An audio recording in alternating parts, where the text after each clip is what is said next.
Yep, all set. Hi, everyone. Good evening. Mary, is that your daughter? It is. Hello there. So I'm going to call the select board meeting to order on June 16th at 6:30 PM. Welcome, everybody. What a day, what a day. So we're going to start off with the continuation of the National Grid public hearing that we started on May 19th. As everyone will probably recall, one of the abutters to the poll that National Grid wants to put in. Okay, I'm going to back to this. So we're going to start with quick public comment. So this is for items that are not on the agenda and they should be quick and sweet because we cannot reply because they're not on the agenda. So anybody with a hand raised, Vanessa? Okay, anybody else that's here? Want to start off with something that's on the agenda? Just so you're aware, I'm on the line, National Grid Electric. Okay, we're about to get to you, so hold on a second. Oh, okay, sure. Okay. Sorry, I started with the hearing. We had to start with public comments. So nobody, Vanessa? Okay, so now here we go. So this is a continuation of the National Grid poll hearing that we started on May 19th. We continued it through last meeting into tonight. One of the abutters to the property, Mr. Piccoli, came to us and did not like the proposed positioning of the new pole. Mr. Pfaff agreed to meet with JDP and National Grid to see if we could come up with a compromise, which is my understanding we have. The diagram that was in your packet is that compromise. So it's my understanding that everyone is happy with the new location, but Andrew, I will turn to you to see if you agree with that. Yes, I confirmed with John that he was okay. Basically, we moved it about 1,000 feet further up towards the school, basically in an area in which there's no, direct abutters looking at the pole. So it's kind of in an open area. Okay, so he's fine. Yep. I think he's not here tonight, so I assume no news is good news. So Ruben, is that you on the Zoom? And Yes. Al? And Al? Yes, I'm here. Okay. Al, correct, yep. Okay, so both of you are there? Yes. Okay, so assuming you guys agree with the new location, I think we're ready to go here. Yeah, all set. Perfect. Okay, so you're fine with it? Okay. All right. Okay, so anybody have any questions about the new location of the pole? Sam? Nope. Okay, Tim, Andrew, No. AD, AP? Good. All right, so you want to make a motion? Do I need to reference the actual? I move that we approve the National Grid poll petition number WR 3127967 for the pole added to Parkerville Road. Second. That was Tim. Tim seconded. All right, all in favor of approving this poll? Okay, 5-0. All right, now I will make a motion to close the public hearing. So moved. Or second. Okay, all in favor? Okay, so done. Thank you, Al. Thank you, Ruben. Thank you. Okay, thank you for working with us. All right, so next, so we have a joint meeting with the Library Board of Trustees. So once you get up here, you can call your meeting to order. I cannot call the meeting to order because we don't have a form yet, so we can postpone it. Is Izzy coming? We initially thought it was 45, that's. what it was. Okay, so sure. It was. Okay, all right. So we move fast, Janet. Quicker. But David's coming, right? Okay, all right. Yeah, you need 4 out of 6, don't you? You know, using with them outside. Okay, all right, so let us know, right? Yes. Okay, all right, are you the candidate? Yes. Okay, all right, hello. Okay, so we will come back. Vanessa, how long is the wayfinding presentation going to take? 15 minutes for our consultant. All right, so we'll go ahead and just do reports and do consent agenda until Dave Eckberg gets here.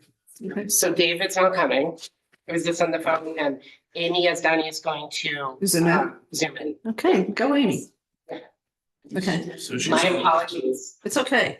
All right, so now we said 6:45, it's 6:34, so we're gonna go ahead and do a bunch of administrative stuff until we get to 6:45, unless Amy's ready. Is she there? It's not a public hearing, so you can go ahead. Yes, Is she that is her. Where is she? I don't see her. Amy, the red one. Oh, there she is, Amy. Okay, Amy, can you bring her over, Vanessa?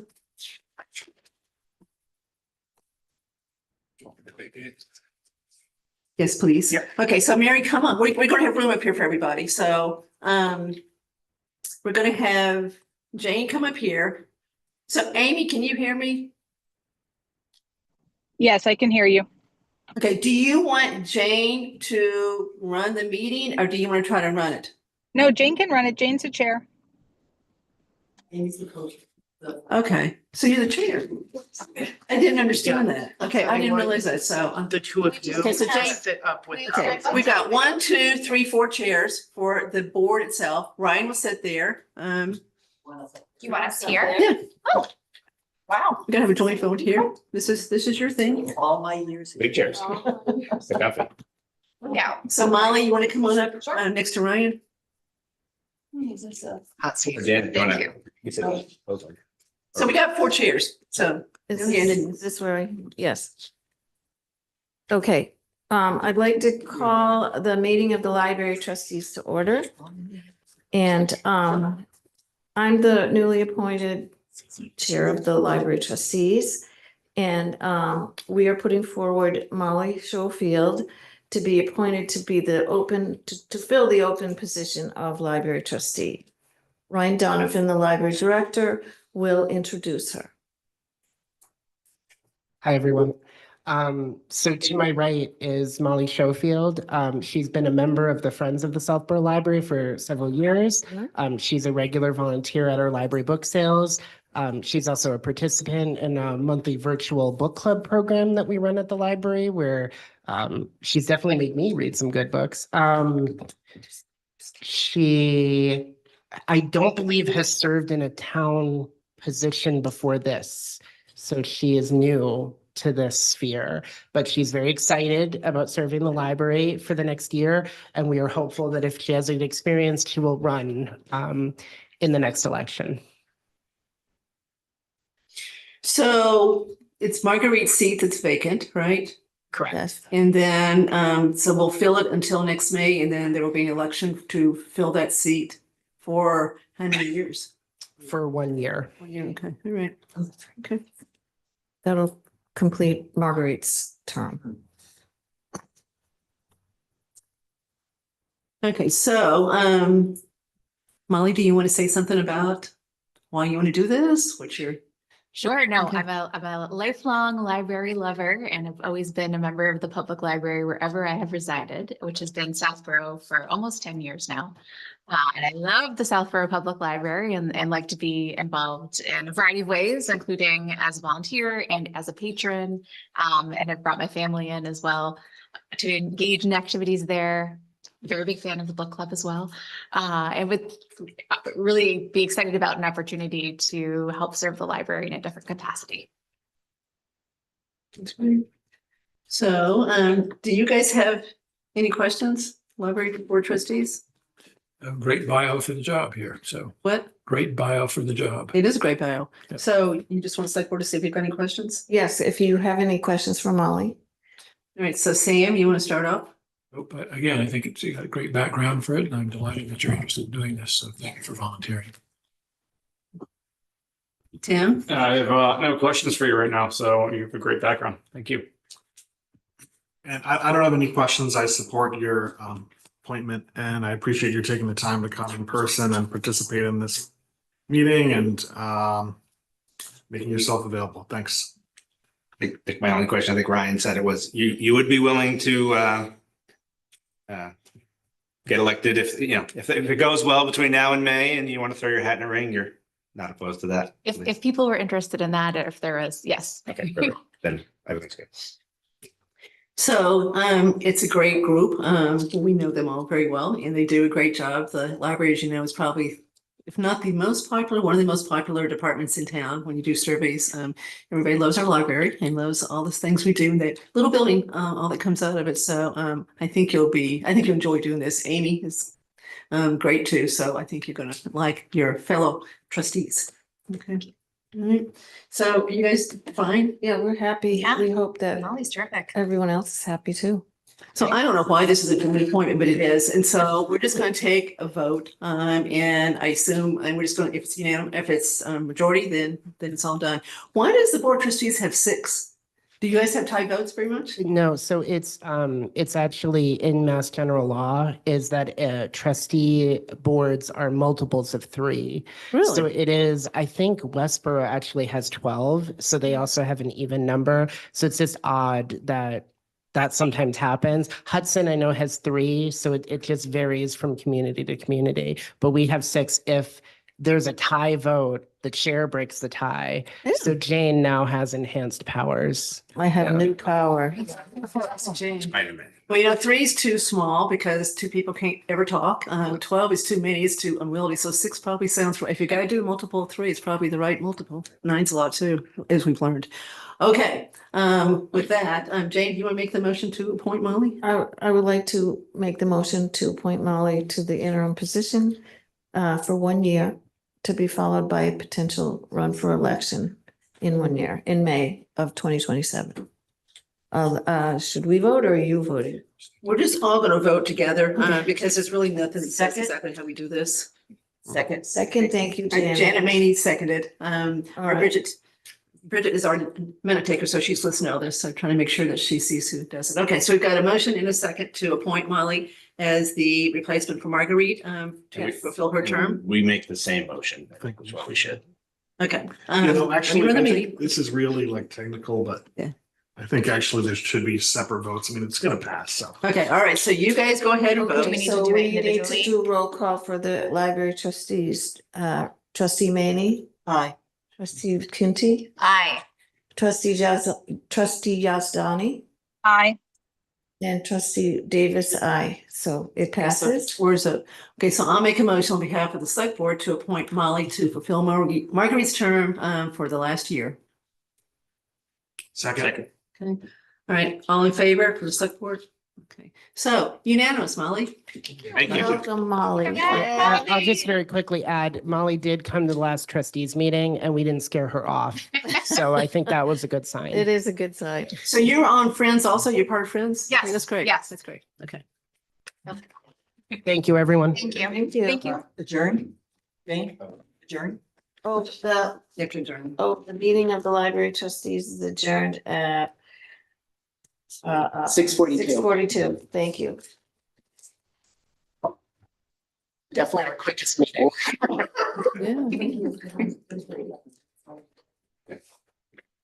So Vanessa, is Whitney here now? All right, so we're gonna just keep going till you tell me she's here, because I don't want to jump to the tricentennial. Don's not here either. Patty's here, Don's not, until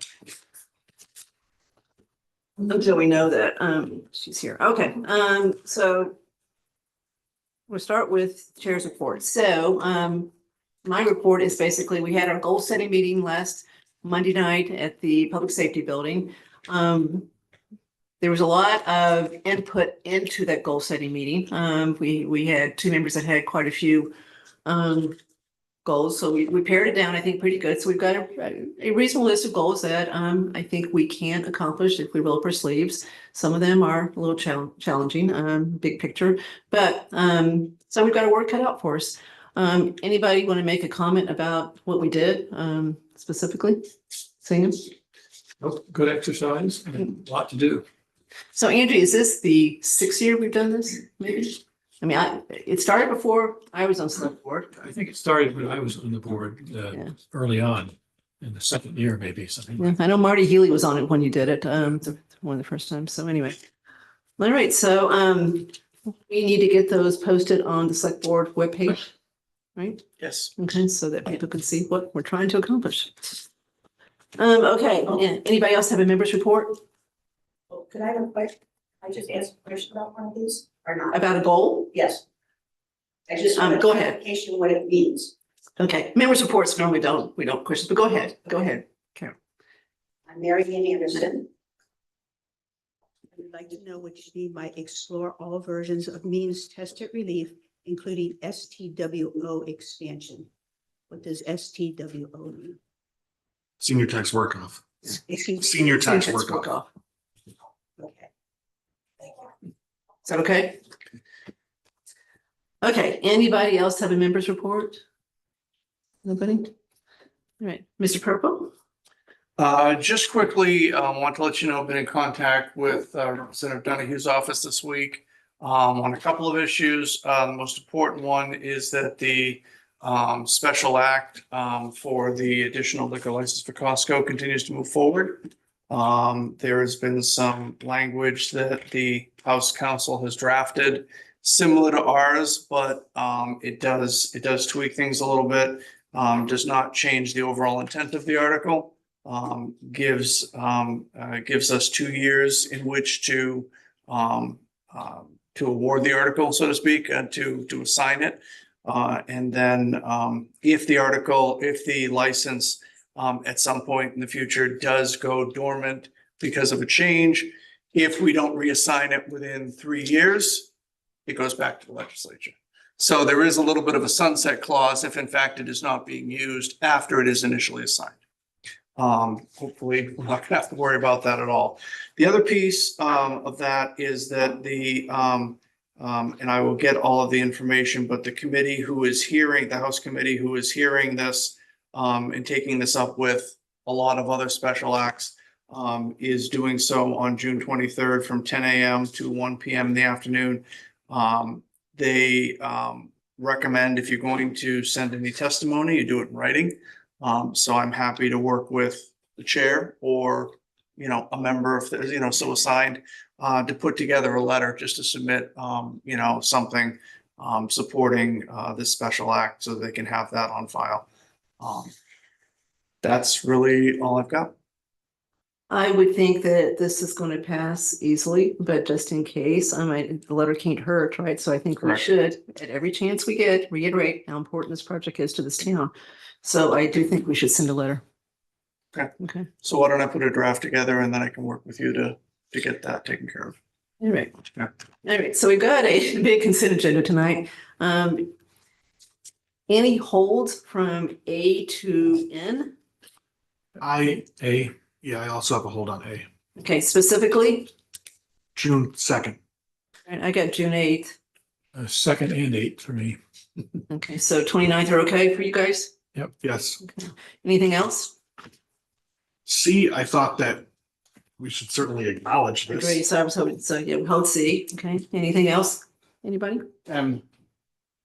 What, M? yeah, M? Yep. M is in Mary, right? correct. Okay. I want to hold L also. Okay, so we've got the last 2 sets of minutes for A. We've got the St. Mark's donation C. We've got Mark Robideau's contract in L, and then we've got the police department bottom line spending in M. Is that it? All right, so I will make a motion to approve consent agenda items D, E, F, G, H, I, J, K, N, and then the May 29th, 2026 minutes in A. Second. Okay, all in favor? You listed B was one of those M's, right? I meant to. I hope I did. So you think I missed B when I just did the I motion? may have not been paying attention as much. Well, I meant to say B. I can't swear I did it.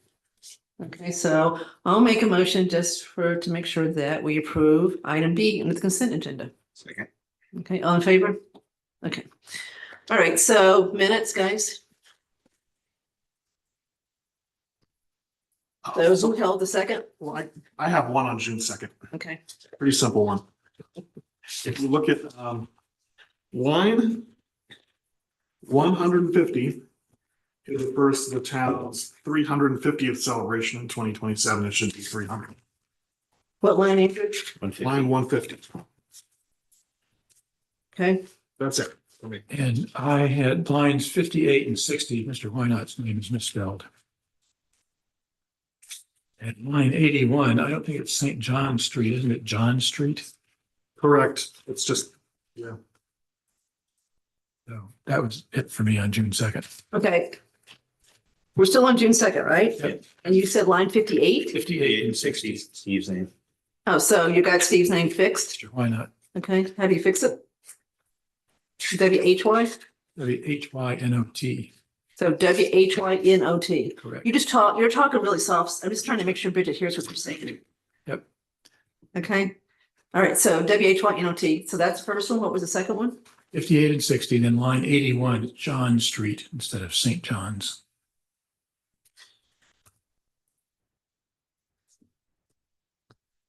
All right. I don't know how I've got 7 minutes ago, have it there, but I do. Okay, all right, so anything else on June 2nd? All right, June 8th?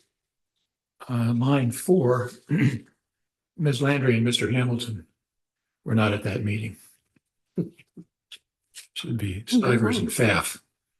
Good Oh, point. that's a. Really? A little cut and paste. That's substantive, yeah. Okay, all right, so Bridget, Marguerite, Al are not there, and our 2 new members are there, Sam Stivers and Andrew Pfaff. Okay? Good point. I've been removed quicker than that sometimes. Fast. Okay, anything else on the 8th, Sam? Nope. Andrew? No. All right, so I've got something silly. So look at line 21. It's just the I is missing for identify. And then this one's really silly. At the end of line 34, members will have the opportunity to clean up and clarify their goals. So that's my only 2. That's it. Everybody agree? All right, so I'll make a motion to approve the amended minutes for June 2nd and June 8th, 2026. As amended. What's that? As amended. I said amended. I did say it that time. All in favor? Okay, C, as Andrew said, is very important. We already knew this, they had already told us this, but we've got the check now, so I think it's worth reiterating, the generosity of St. Mark's School. The $102,500 bought a new police vehicle, and the rest of it was put into the general fund to offset, general fund expenses that, of course, apply to them, which is roads, et cetera.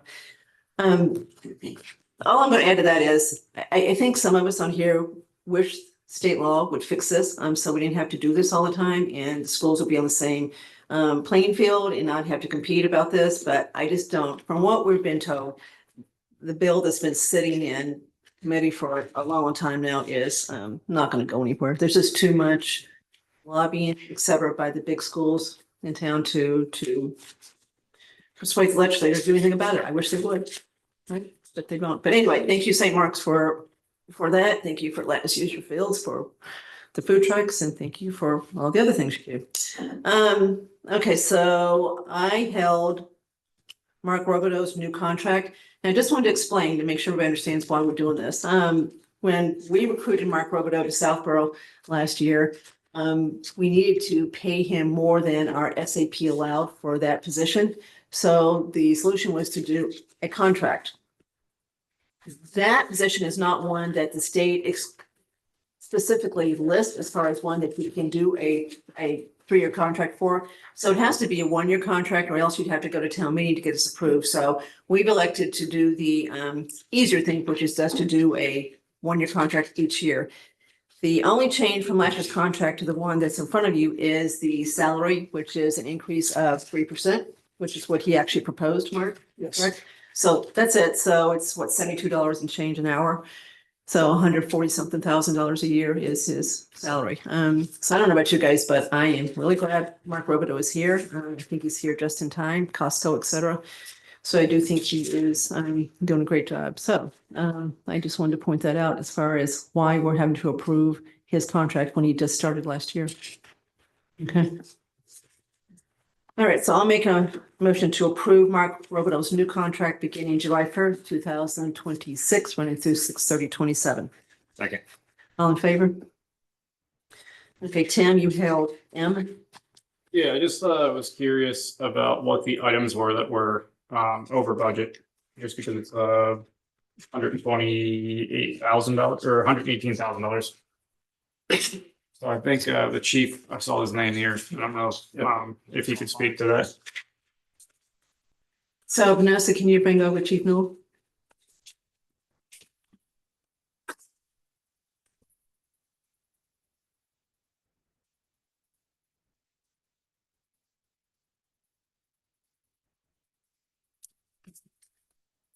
So when he comes over, why don't we see that on the screen?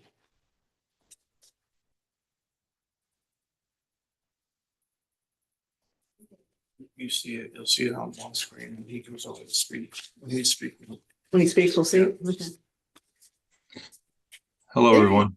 Hey, Lynn. How are you guys? We're fine, we're fine. Were you watching because you thought we might question this?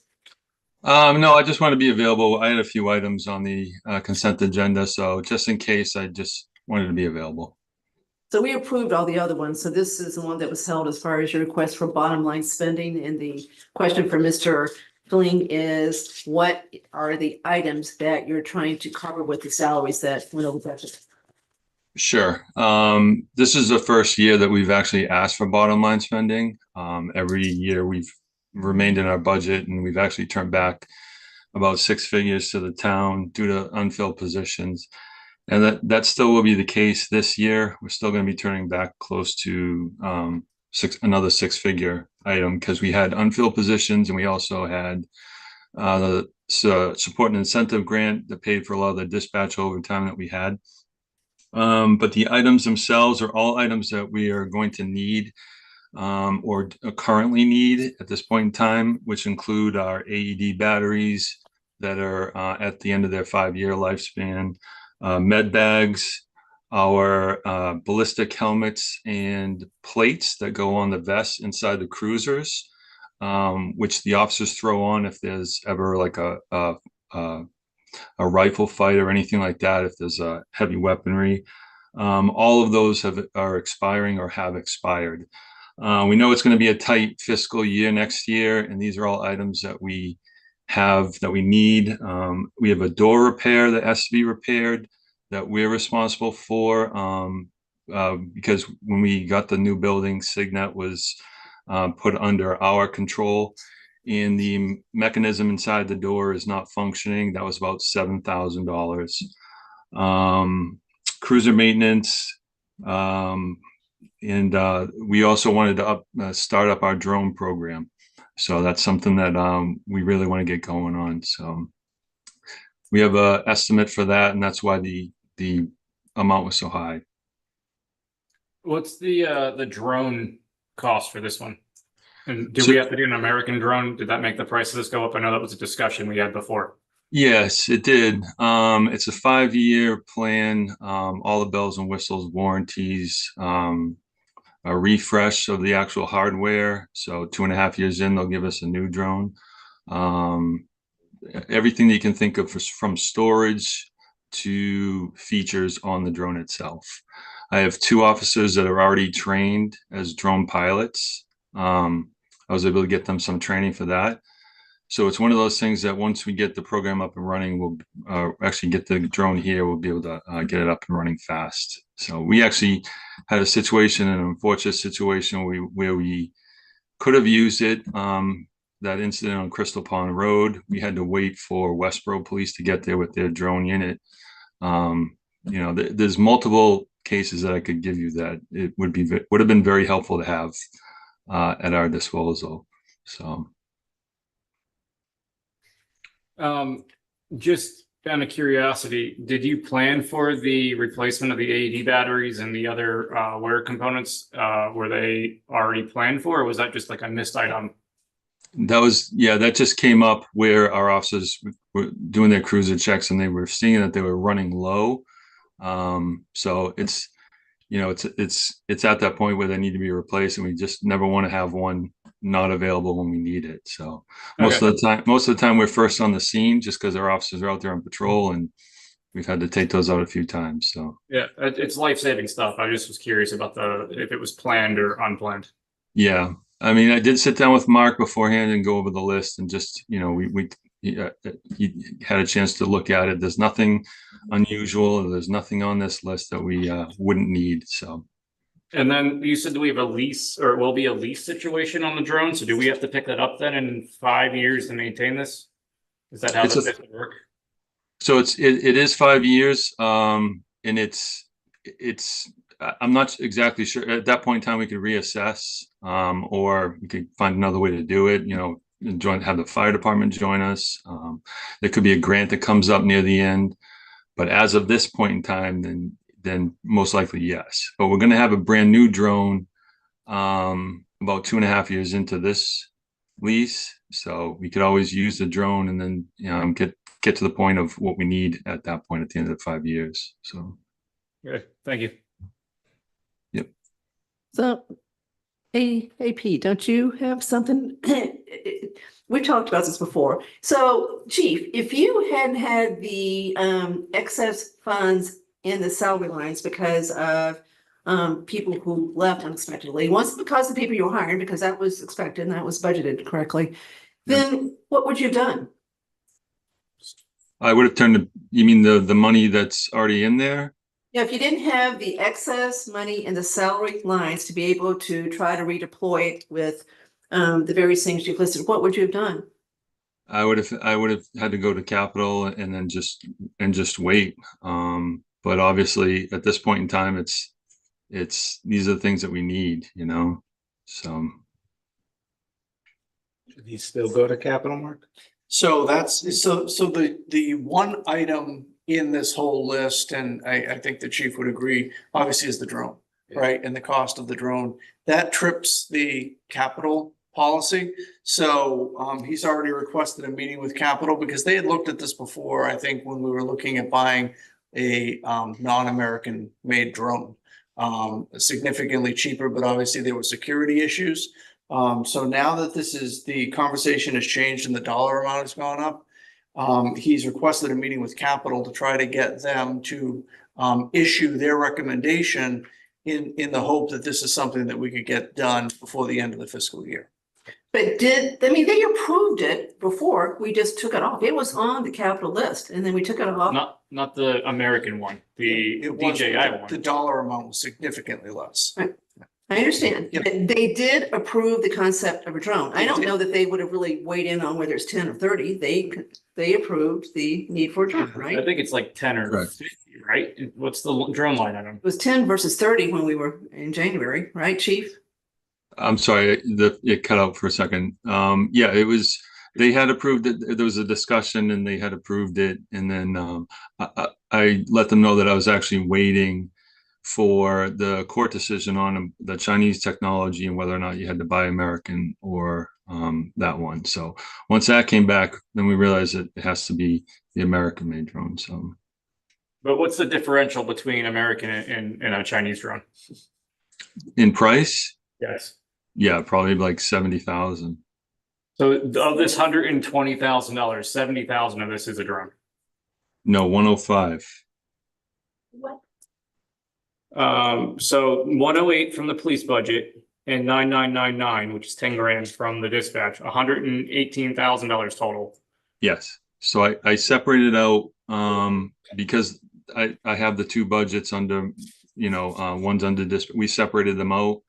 The medical stuff, the med bags, tourniquets, AED batteries were all coming from the dispatch budget. And then the others were going to come from the police. Okay, can we do this one more time? How many drones? Just one. And the cost of a drone with the American technology made here is? 105. Okay, because when we met in January, that was not the number that we used. We used 30. Correct. But maybe you just didn't know it, which is fine. I don't know. Yes, we're looking at a pretty bad budget year, fiscal year 28, no doubt about it. Right now we think it's a $2 million deficit. But what I don't want to encourage is for necessarily items that would have been in that budget to be moved to this one just because you've got some capacity to do it because there's a salary line that didn't get totally used because of a vacancy. I understand the need for a drone, but I don't know how long it took Westport to get there.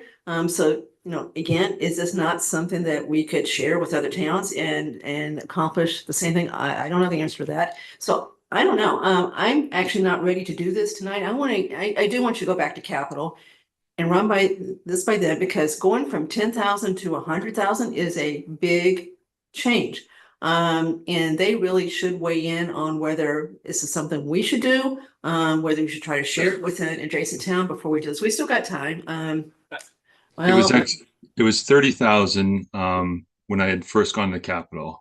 Yeah. So it was 30,000 at that point. And then this was the most recent estimate from the company that we use for our body worn cameras and our tasers. And that includes, like I said, everything that we would need to have a fully functioning drone unit.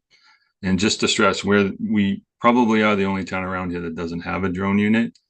And I still will be returning almost 6 figures to the town from, like I said, the support incentive grant from dispatch, and from we had one unfilled position for for a few months on the police side.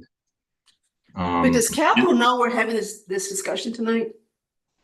I reached out to Jason Malinowski. I haven't had a chance to figure out a meeting with him, but I can still meet with him. My just concern is I just wanted to make sure we could get this within the fiscal year as well. And we have. I understand, and we don't have another meeting scheduled after tonight, except that I think we are going to have to call a special meeting about something else. But to me, this flies right in the face of what Capital's supposed to do. So I have an issue with doing this without. Can we approve the AED items tonight and just hold this one? Yeah. So we can do anything we want to do. We can prove the whole thing. We can prove none of it. We can prove part of it. So I'd be willing to make a motion to approve everything that the chief is asking for as a bottom line spending minus the drone. What do you think? I'll second that. You okay with that? Everybody okay, Sam? Okay. All right, so the motion's been made to strip out the drone from the request and approve everything but the drone. Okay, and deal with the drone separately. When it's gone through the procedure it should go through. Okay, so you second? Okay, all in favor? I still want to help the chief. I do too, I do too, Equipment but he needs, but I agree with the process, concern you expressed. Yeah, and this is part of a big contract with the vendor too, that I think we need to assess too, chief. I know we talked about, maybe we can add an ALPR camera for the DPW as part of our thing. And then the cameras that are on the school buses can also be incorporated into the technology and the software. So I just don't know if that adds any additional costs. So just making sure as we're looking at that big contract, that all the pieces are in there that we want. Yep. There's, the more we bundle, the more the cost is going to go up. And this is something that I looked at as I have the money in the budget. I'm still returning 6 figures. This is an identified item that we need. And like I said, perfect example was the Crystal Pond Road incident. Yeah, that's all I have to say. Trying to get us the tools that we need, and that's what it comes down to. well, we want you to have the tools you need. That's never a question, but we do need to respect the process. When you've got a capital asset, it needs to start with capital. They need to vet it, ask all the questions, and then make a recommendation to support it or not. So we'll get this done. And I think philosophically, ideally it goes to town meeting unless there's an emergency need, and that's a reserve fund transfer. So I think that's the process we go for these kinds of things. Yeah, and we normally don't like to bring money to special town meetings, but we're going to have one in the fall for sure. So if we thought this was appropriate to put on there, we could, but if not, it's going to be March. It sounds like, as far as when you're going to actually get it considered. Okay, so everybody's okay with this, right? Yes. Yeah? Same, okay. All right, so thank you, Chief. You. Vanessa, we're ready? Yes. Okay.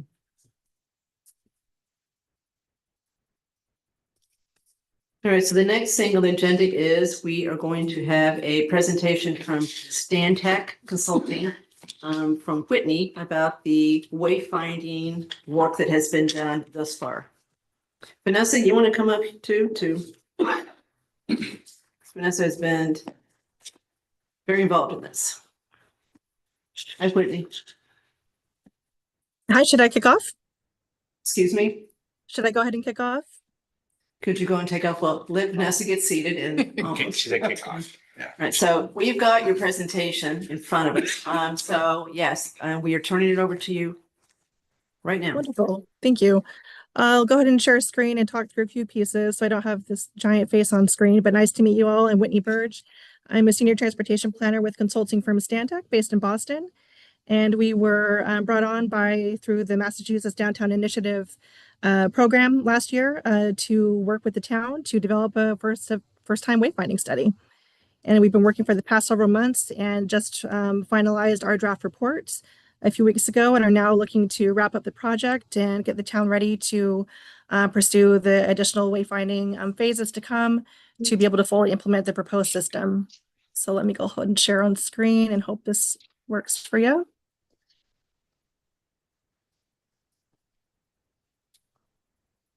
All right, it looks like I'm up there. So I'll just talk through kind of generally our start to process finish, give you a few highlights. Maybe starting off firstly with our schedule. We commenced this project in end of January. These are pretty quick turnaround projects generally through the state with a goal of providing technical assistance to communities, in this case with wayfinding focus. And our process included a few different touch points through community outreach, through public surveys. We involved a working wayfinding project management group to provide guidance at different points through the project as well. And those folks were representative of different institutions through the town as identified with the help of Mark and Vanessa.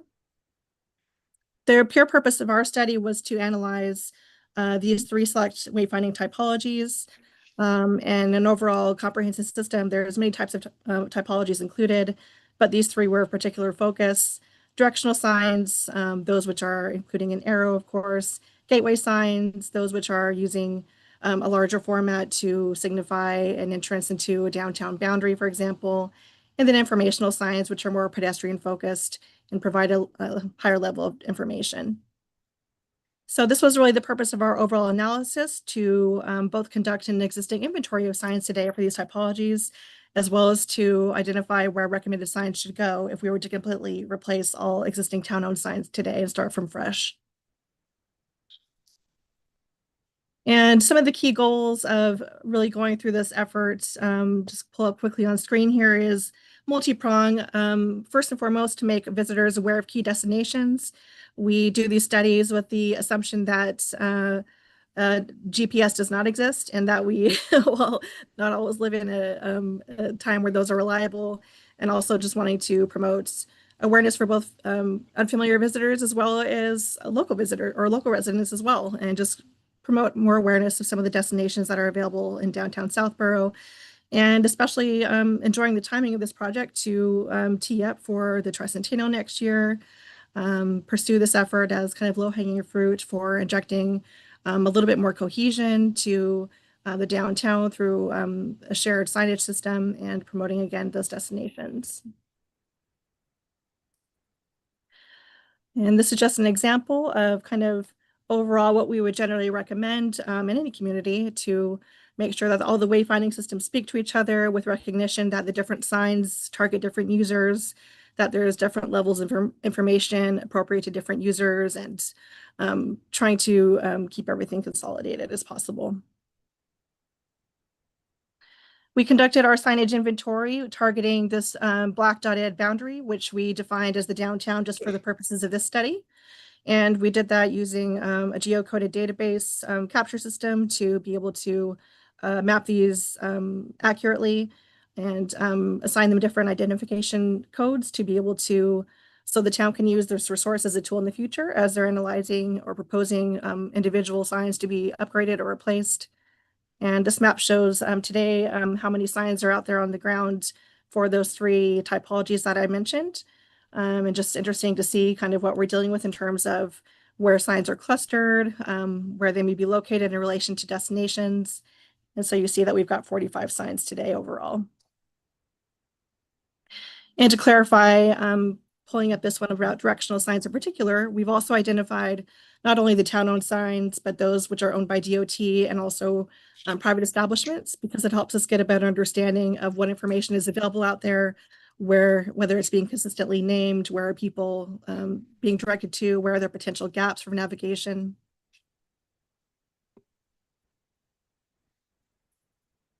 And the next, as I mentioned before, we had a couple of different touch points with the community.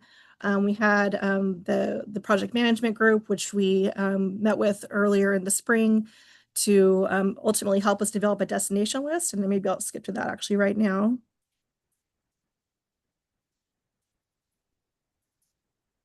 Or perhaps I won't.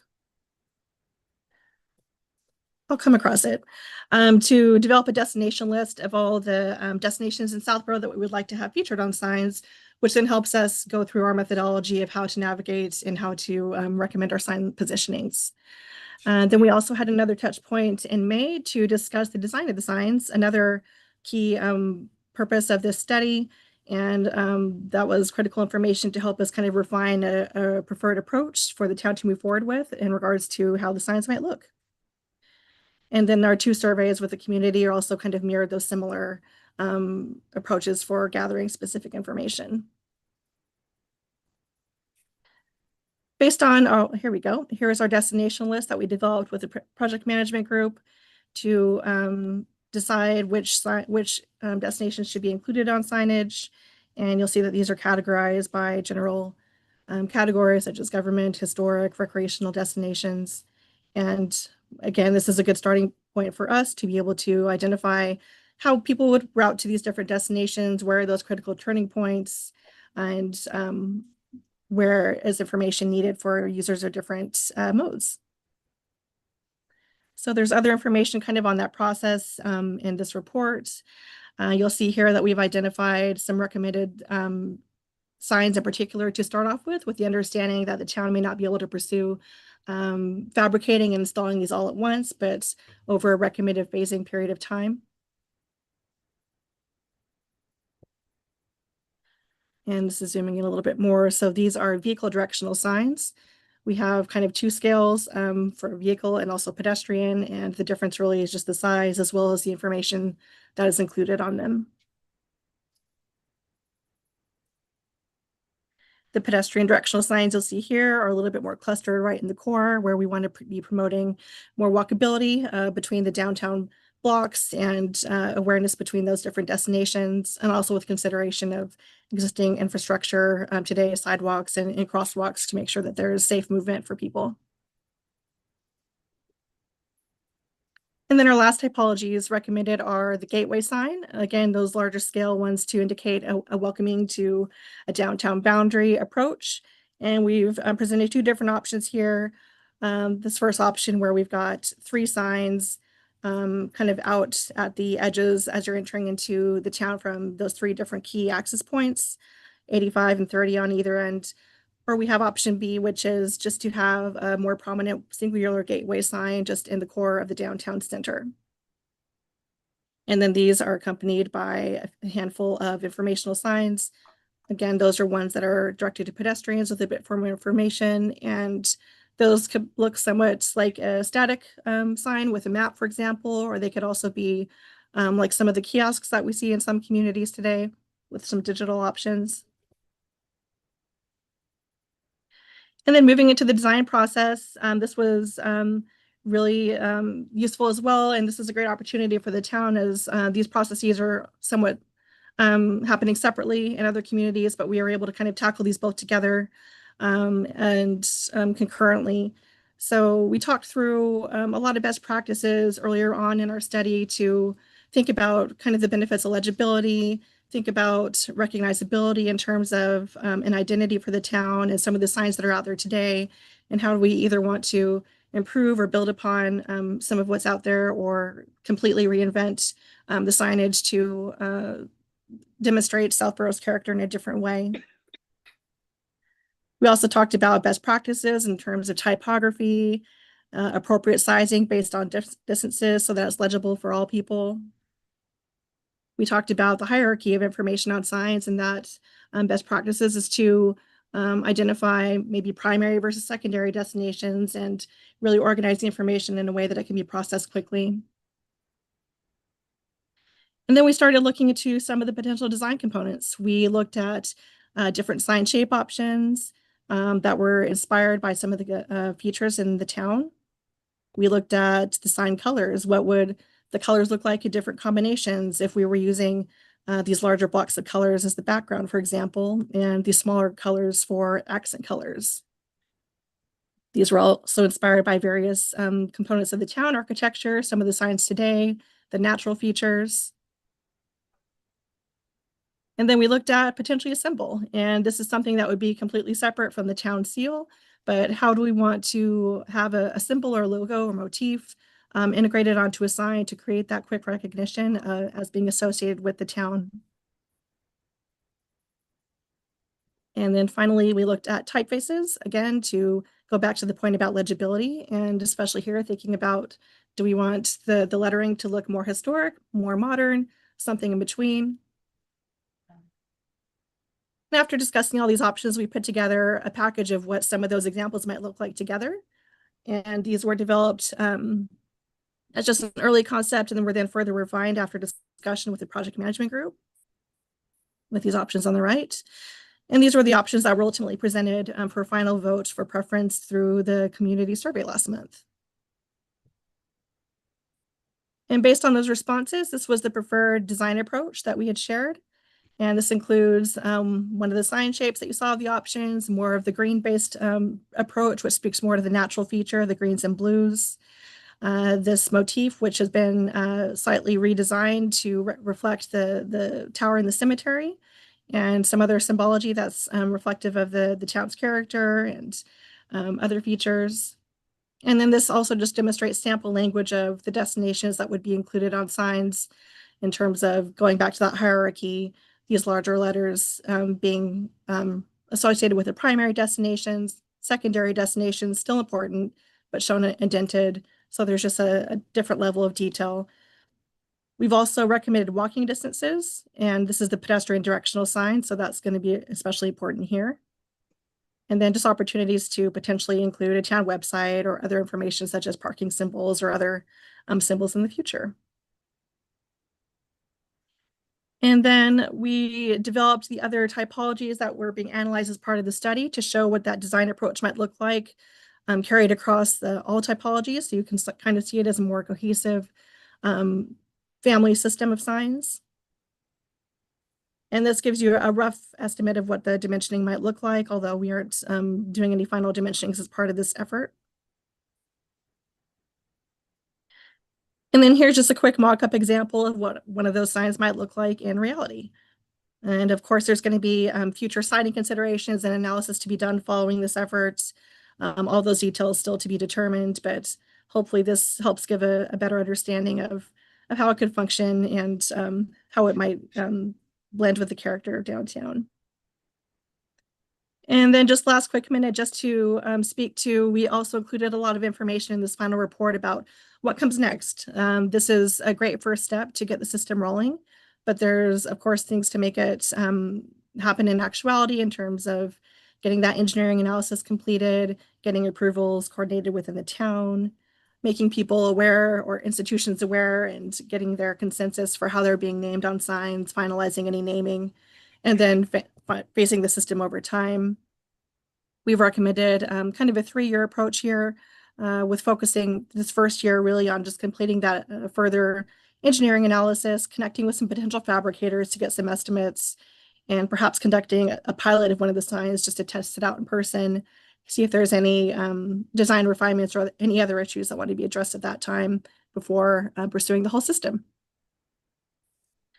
We also have some information here that's hopefully helpful as a resource to the town for costs to be estimating throughout that entire process, whether it's material, other planning or outreach, other implementation.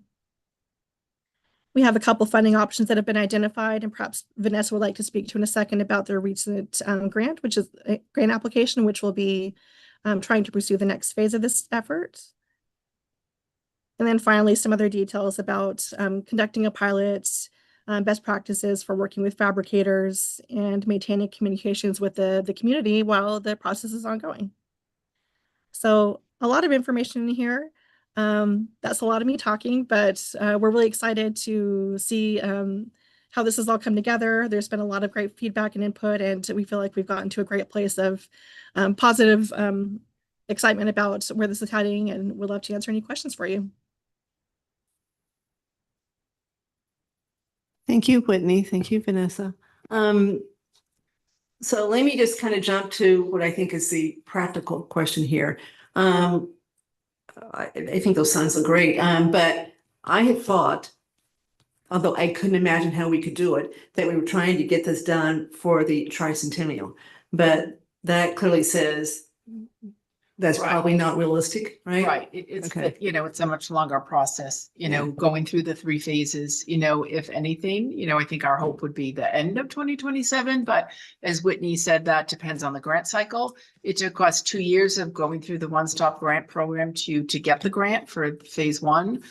That's what we're wrapping up now. We've put in another application for next year's one-stop, you know, for the fabrication in phase 2. So it's a little bit of a longer runway here than we first thought. All right, so go back over what you just said. So the one stop that just went in for phase 2. Yes. We're going to hear in October. October, yeah. Okay. And then are the funds immediately available at that point? I think they are, because when we started our conversations with Stantec, we, you know, worked out, you know, signing the contract, et cetera. It was probably, you know, early winter by the time we started that. Okay, so let's be optimistic and assume we get that grant, right? Then what is that grant going to fund? So that would fund the fabrication and the engineering, you know, agreeing on all the locations, the exact, you know, content of the signs, costing out the specifications. Is there anything else you would add in there, Whitney, for phase 2? Yeah, I'm getting specification drawings to a fabricator. So kind of you have all the pieces in place to get something set up right away. And you may have the potential to be able to at least get a prototype sign or 2 fabricated in that early round. It doesn't pay for the actual fabrication of all the signs. Correct. Okay. Because there will also be construction costs in addition and to be identified.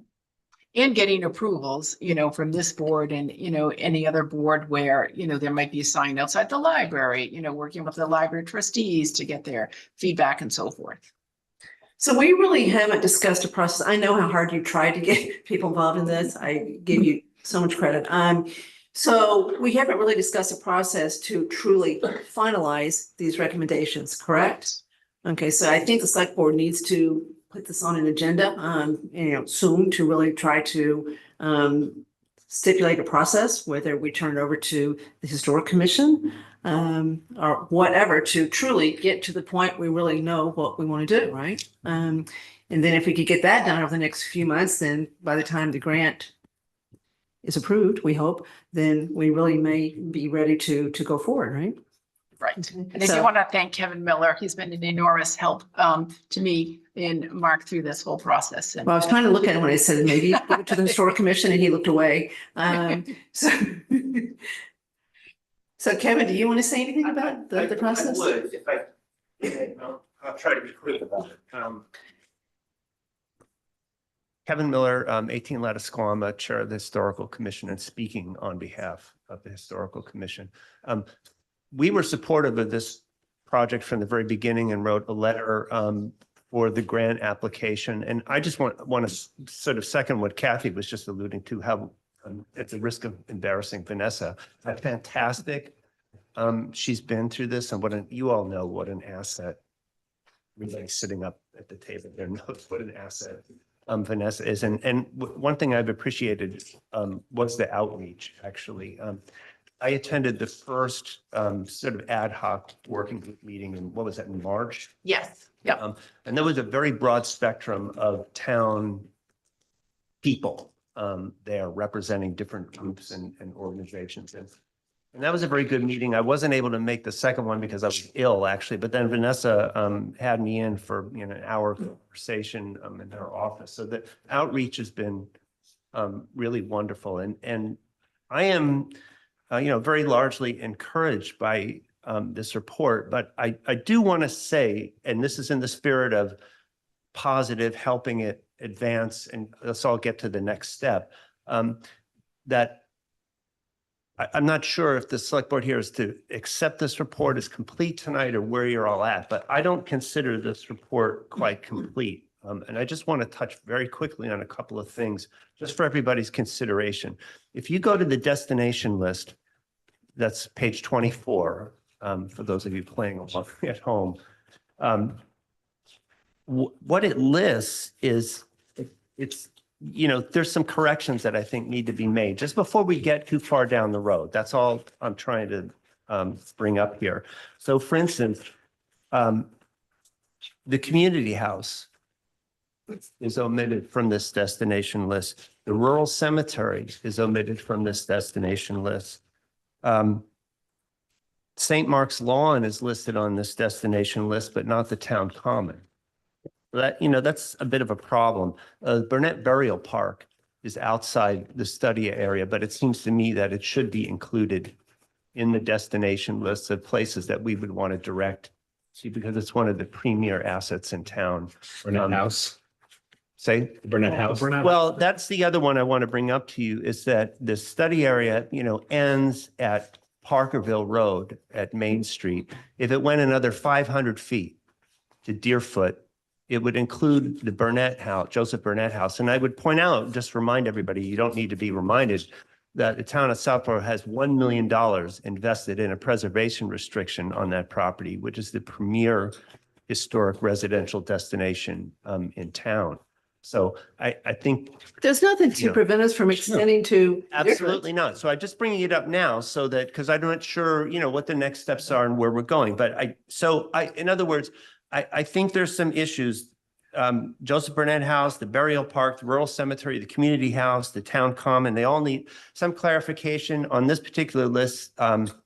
It lists the Southborough Golf Course, and then the map has it as the Southborough Golf Club. And I know we have a course committee, but the website is the southboroughgolfclub.com. So we got to make up our minds. Is it a club or is it a course? You know, there's stuff like that, I think, to be addressed, but largely, again, I'm quite supportive. I think the work has been really great. And again, I really want to laud Vanessa for reaching out and trying to make very difficult work, include a large number of voices, you know, and historical is certainly here to go to your question. I wasn't really looking away, but that we're here to help. If we can. And I think there's some, you know, refinement, even in the inventory list. The inventory list misses the Lattisquama Road National Register sign. And there's some odd sort of commentary on the National Register signs as being, says, quite small to read while driving and too high to be easily read by pedestrians, which is frankly preposterous. Anybody that's walked up the sidewalk by the entrance to Fay School or in front of the Knights of Columbus, you know, down by Morrow's, knows that those signs are very plainly read by pedestrians. And in fact, were installed after quite considerable consultation with DPW and Crystal Roy. We worked really closely for many, many months, and with stakeholders, including, for instance, the KFC folks and the Fay School officials and stuff like that, to make sure that we had it right.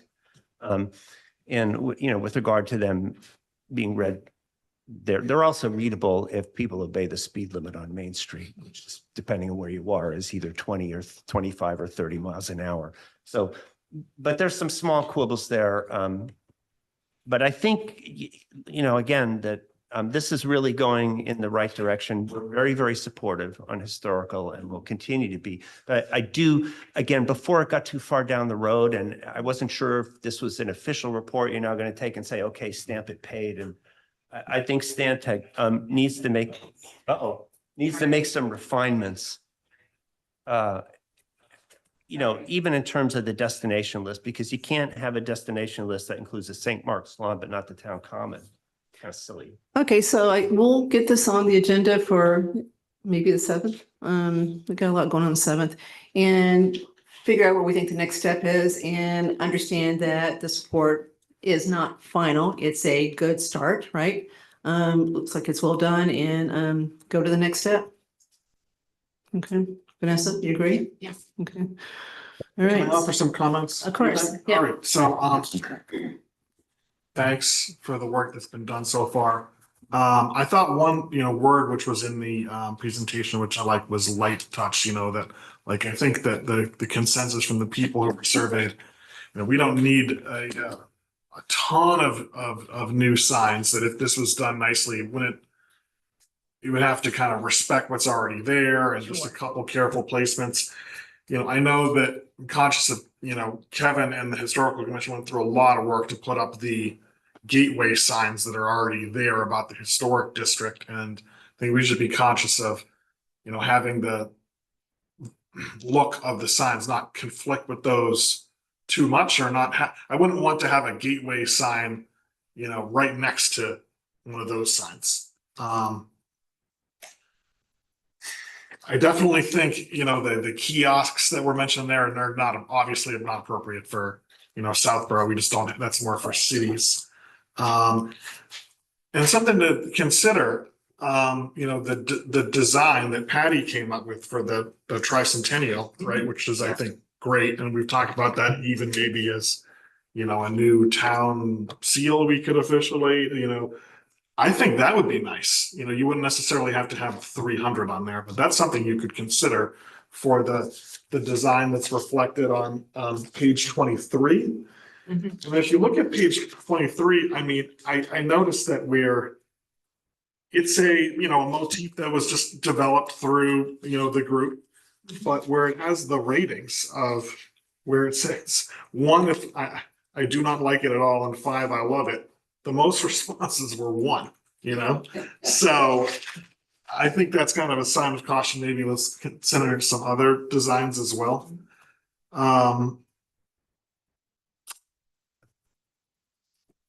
But so those are my just general feedback so far. Thank you. Sounds like you're gonna volunteer to be on the working group, Andrew.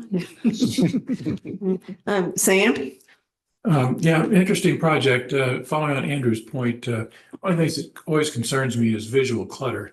And I'm a big fan of fewer signs versus more signs. And I was trying to figure out here, maybe I missed it. If we did this as recommended, what is the increase in number of signs that we would have in town? Ballpark, are we talking about, you know, 25 extra signs, or so many signs going to replace signs that are already out there? And this would also affect the cost of it, right? The Yeah. number of signs that you Right. fabricate. Right. I think generally most of them would be new signs, you know, because you've got the 85 and 30 signage. Right. But the majority of it would be new New signs. signs, okay. And there used to be something like this. I have a vague recollection of around 2013 or so, which is when I first moved to town, that as you drove north on Route 85 and you approached the center of town, there was a big sign that had arrows. On the community house side? It was by where the community Yeah. house is. Yeah, right in front of the light there. Yeah, Yeah. yeah. Like St. I Mark's. don't know whatever Head. it was, and then it was just taken down. Main I Street don't know why. project victim. I don't remember it, so. Yeah, I'm not sure why that came. I didn't think it was a very attractive sign, but it was there, and it did the same kind of function of what we're talking about now. Sure. Tim? I had similar questions to Andrew about the design motif, with the responses there. My biggest question was, did we incorporate the feedback the last round into this report? Because I know the timing of that was like not even 2 weeks ago. Right, and Stantec made some, you know, updates within the past 2 to 3 weeks. So the survey, in the second survey, that feedback was incorporated. It was incorporated. Okay, yeah, I was just wondering, looking at some of that feedback, if it was fully incorporated or if decisions were made to omit elements because of timing. So, you know, Not like to if, my knowledge. okay. Whitney, are you trying to say something, or is that just something on feedback? No, I was just affirming. Okay. That was my my general couple comments. I was hoping to see a little bit more work done to maybe change that seal idea. AP? Yeah, I think people have hit on some of the things. I think the overlap of the downtown district with the historic district is, you know, I don't think I'd necessarily add an extra gateway sign that says welcome to downtown right behind welcome to the historic district. I think the overlap is there. I think Kevin was right. There's some ones we're missing on the, you know, what are the most important wayfinding places in town in terms of there. I think I agree that the logo is nice, but I think I understood it was the water tower from the cemetery, but I don't know if everybody in town would understand what that building is. I think Yeah, and then it gets tough because there's not really a big figurehead building, maybe this one in terms of what is the, what do you think of from Southborough? So it's tough. Town seal is unfortunately not the most attractive town seal. Maybe redesign a town seal like Truro did. Could be part of the program. That might be a nice idea. But yeah, those are my first thing. Then, yeah, I think just understanding how many signs are we going to have too many, and then what's the overall cost of this, and how do we move it forward? So it sounds like we got 2 volunteers for the working group. Okay. Okay, so it sounds like we got work to do. So I think we just put it back on the agenda for July 7th and chart our path forward as far as this goes. But I think this is very, very interesting. And Vanessa, so not only has Vanessa done this, she's also very integral to the Tricentennial Committee. So she is doing a whole lot right now to move things forward for this town. So thank you, Vanessa. And thank you, Whitney. Thank you very much. Okay.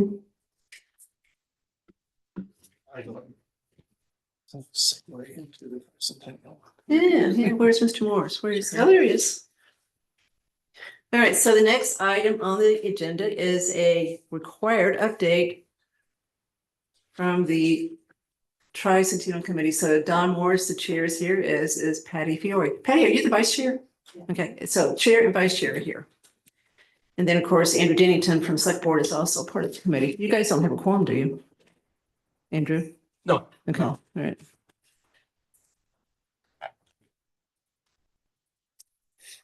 Good evening. Before we get to the tricentennial, I would respectfully ask the meeting to have a moment of silence to think of Charlie Gaffney, who sat with me on the planning board for 25 years and who recently passed away.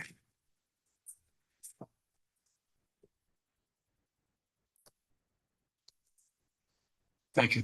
Thank you, Don. Okay, I'm Don Morris. I'm the chair of the Tricentennial Committee. You all have our report, the written report. I hope you've read it.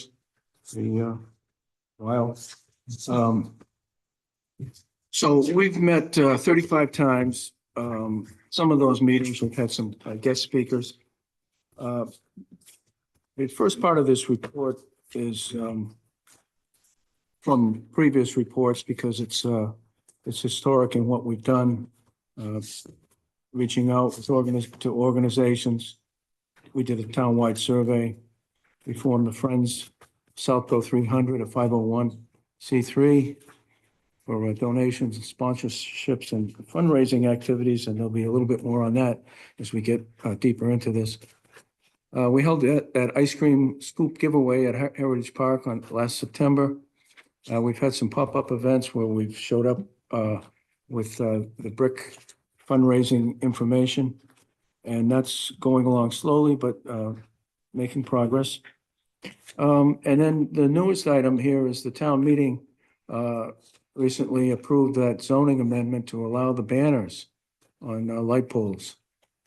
As you know, the sign bylaw wouldn't allow that, but now it's passed, and we will be getting the green light to install these banners starting on August 1st, which is a month away, a little more than a month away. And they are allowed to stay up from August 1st, 2026 to January 31st, 2028. And the question here, we don't expect an answer tonight. We're on track, I think, for possibly having these banners ready to be put up in September or a little bit later. But we need to resolve who's going to put them up. We've done measurements and we've looked at, thanks to the DPW, who gave us a great map of all the the telephone poles, power poles that have lights on them, the LED lights. So that's our map, but we'll get to, hopefully we'll get to find out who will have permission to put those brackets up that would hold the banners.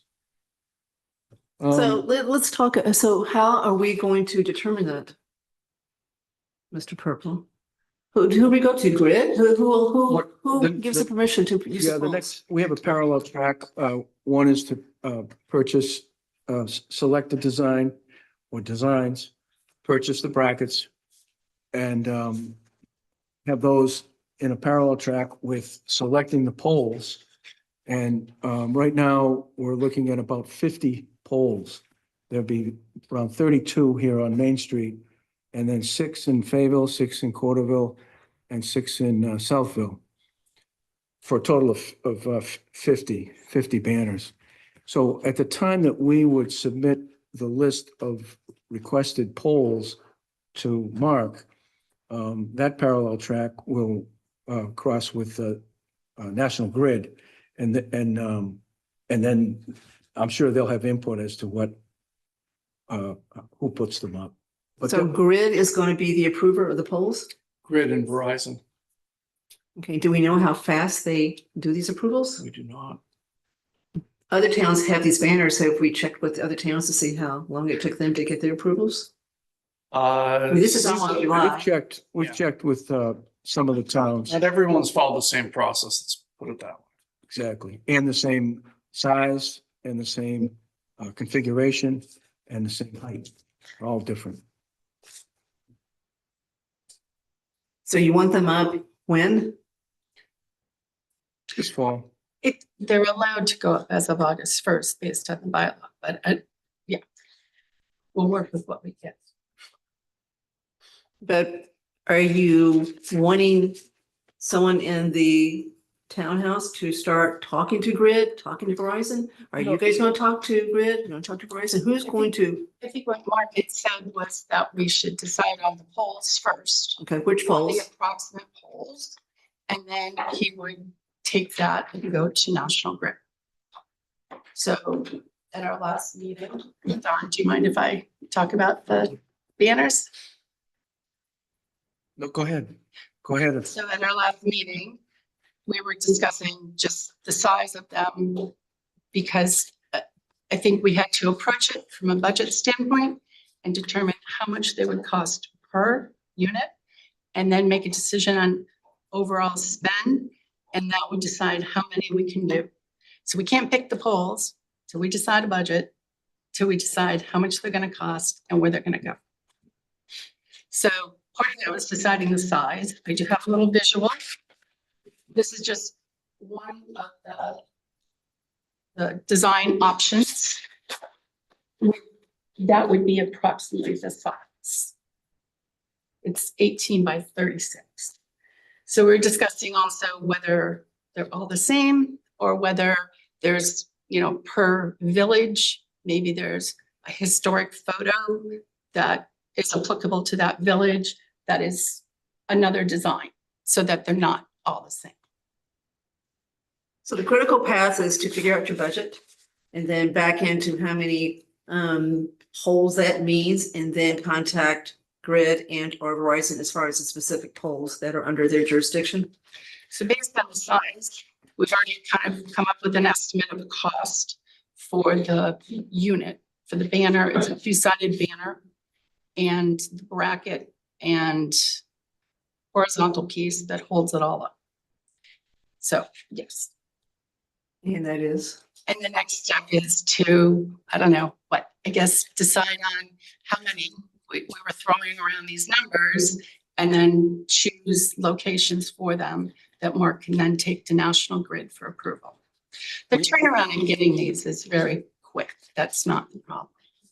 We estimated, thanks to Patty, around $70 a piece, including the brackets. 70, 70? 70. That's not bad. So you multiply that times 50, it's 3,500. So we, at our last meeting, talked about 3,500 to 5,000 would be the banner. Allocating 5,000 because there's going to be shipping charges. The place, I mean, obviously we can put it out to different places, but I have a wholesale place that I deal with, which is where I bought all the banners and tablecloths and everything else for Tricentennial. They are, however, based in California, so there's some shipping involved. All right, anybody any questions on the banner, the proposed 50 banners? Everybody's okay with that? So after the celebration in 2028, we will take the banners down and leave the brackets up for the town to use at a very small price to the tricentennial to rent those. I think reusing them for like the Hometown Heroes banners. just Hometown kind Heroes of or supplementing it. holiday or big events or whatever. Yeah. They The last. bylaw only goes through what again? Sunsets. Well, with bylaws, the banners coming down, didn't say anything about the hardware coming down. Okay.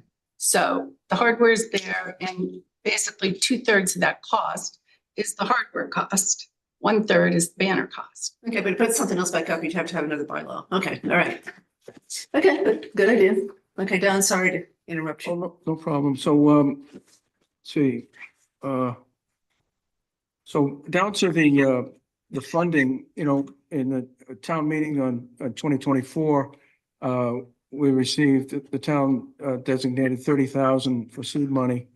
And the state requires towns to spend that either during the tricentennial, the celebration year, or 6 months before, which would be after June 30th, which is in like, a couple of days, we could start to spend it. But the committee has absolutely no need at this time to use any of it and press on with the donations. We don't need to touch that money at this time.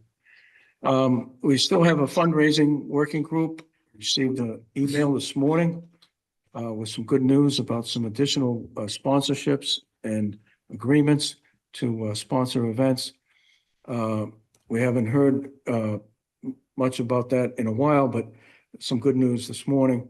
And we sent to Ginny Martins this report, which lists a lot of the things that we're planning to do. And those would be shared with the potential sponsors so that they could decide where their sponsorship would be or somewhere else. Okay. So the report says we have donations and pledges of over 130,000. That number, I think, is going to grow based on the email that I got from Ginny this morning. You've got right now, if I use 30,000 for the bricks, you got 205,000. And I think you got another 25 coming in too. So you got 205 that is done. And that's based on the budget that we went over the last time I came to your meeting. So, tightening up that budget, finalizing it is pretty important. Yeah, and that's why I think we can all clearly say that we're in no way looking to spend that 30,000 that the town gave us. Well, that's a hope we don't have to spend it. We get to close it out. So that 205 does not include that 30. So that's the donations and the Well, bricks. and there is money that we've already spent, some. Right, so we spent almost 10, right? So that's 195 left to spend, not including the town money. Yeah, at this time. Final, and then our plans for the rest of this year are listed here on page 2 of the report. That first day is a Friday. There's a program for yoga in the morning. There'll be hopefully a history talk during the afternoon. And then we're planning a drone show at around 6 p.m., which is good because it's dark by then and it's still early. We'll see how that unfolds. I know that there's some discussion about the drone show in January. And then later in January, more details to follow on the bonfire. In February, we have Fay School in St. Mark's. We're going to have events relative to the tricentennial. Strawberry Festival at the library in June. The tree planting locations, I've talked with DPW, and the next step, I think this summer would be to pick locations for these trees, one in each village, to be planted and the species determined before the fall so that they can be properly dug up and balled and ready to be planted after the winter. Then the next item here is Incorporation Day ceremony, which would be July 6th, 2027. There was, I think, a brief discussion about maybe doing the time capsule as part of that. That was kind of split because that's only halfway through the tricentennial year, and there may be more historic things that happen the rest of 2027. And the other piece of that would be then to seal up and secure a time capsule in the 12th month in December of 2027. So still working on that, but again, the Incorporation Day on July 6th, it's a Tuesday. We would hope that the select board would take the lead on proclamation and some type of a ceremony. And if you'd like us to look into what the other towns have done on their Incorporation Day, we can do that too. Fireman's muster, that's going to be pretty good. They've secured quite a number of hand tub competitors, and then even some music, which we didn't expect. The music festival, which we've been reported is now called the Tricentennial Spectacular on summer nights. That would be August of 2027. So the working group for that has launched the survey. The results are due on June 30th, and that will help guide what the celebration will be on that day.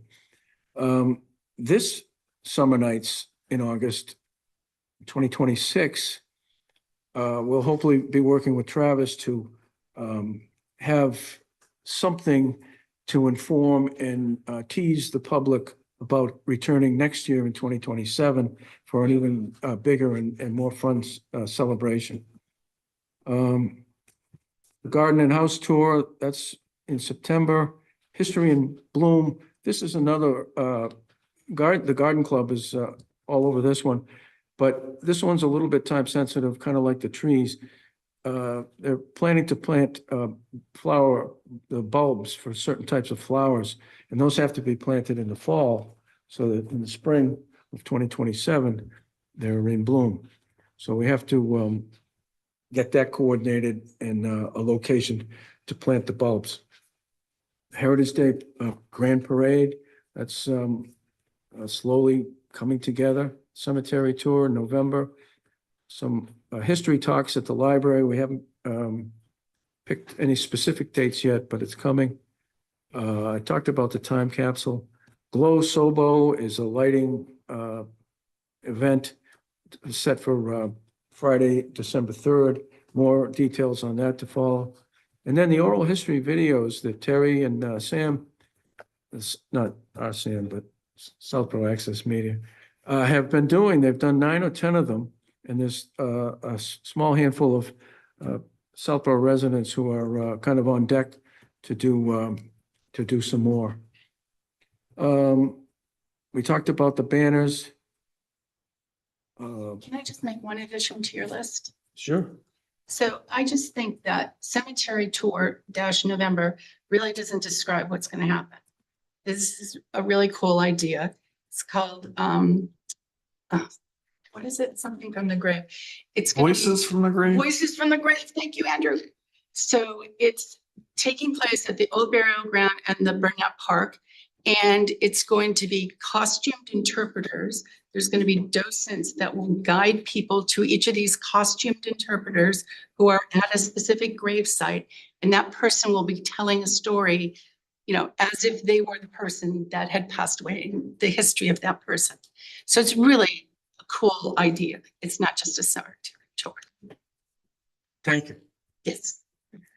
And then another item that's not on this list, and it's soon to come, is to launch a webpage. Some of the other towns that have celebrations have their own separate webpage, and we're working on one that will be hopefully launched a little bit later in the summer, or certainly hopefully by the fall. And then we're going to continue with the long-term interviews for the long-term residents. continue to share information with the Shrewsbury Tricentennial Committee. And then last, Sam came to our meeting the other night and spoke about, that was a follow-up to the previous meeting, wasn't it, Sam? Right, yes. Where you gave us a demonstration about an AI music. A history of Southborough, important events in Southborough, AI generated, which is, Yeah. could be interesting.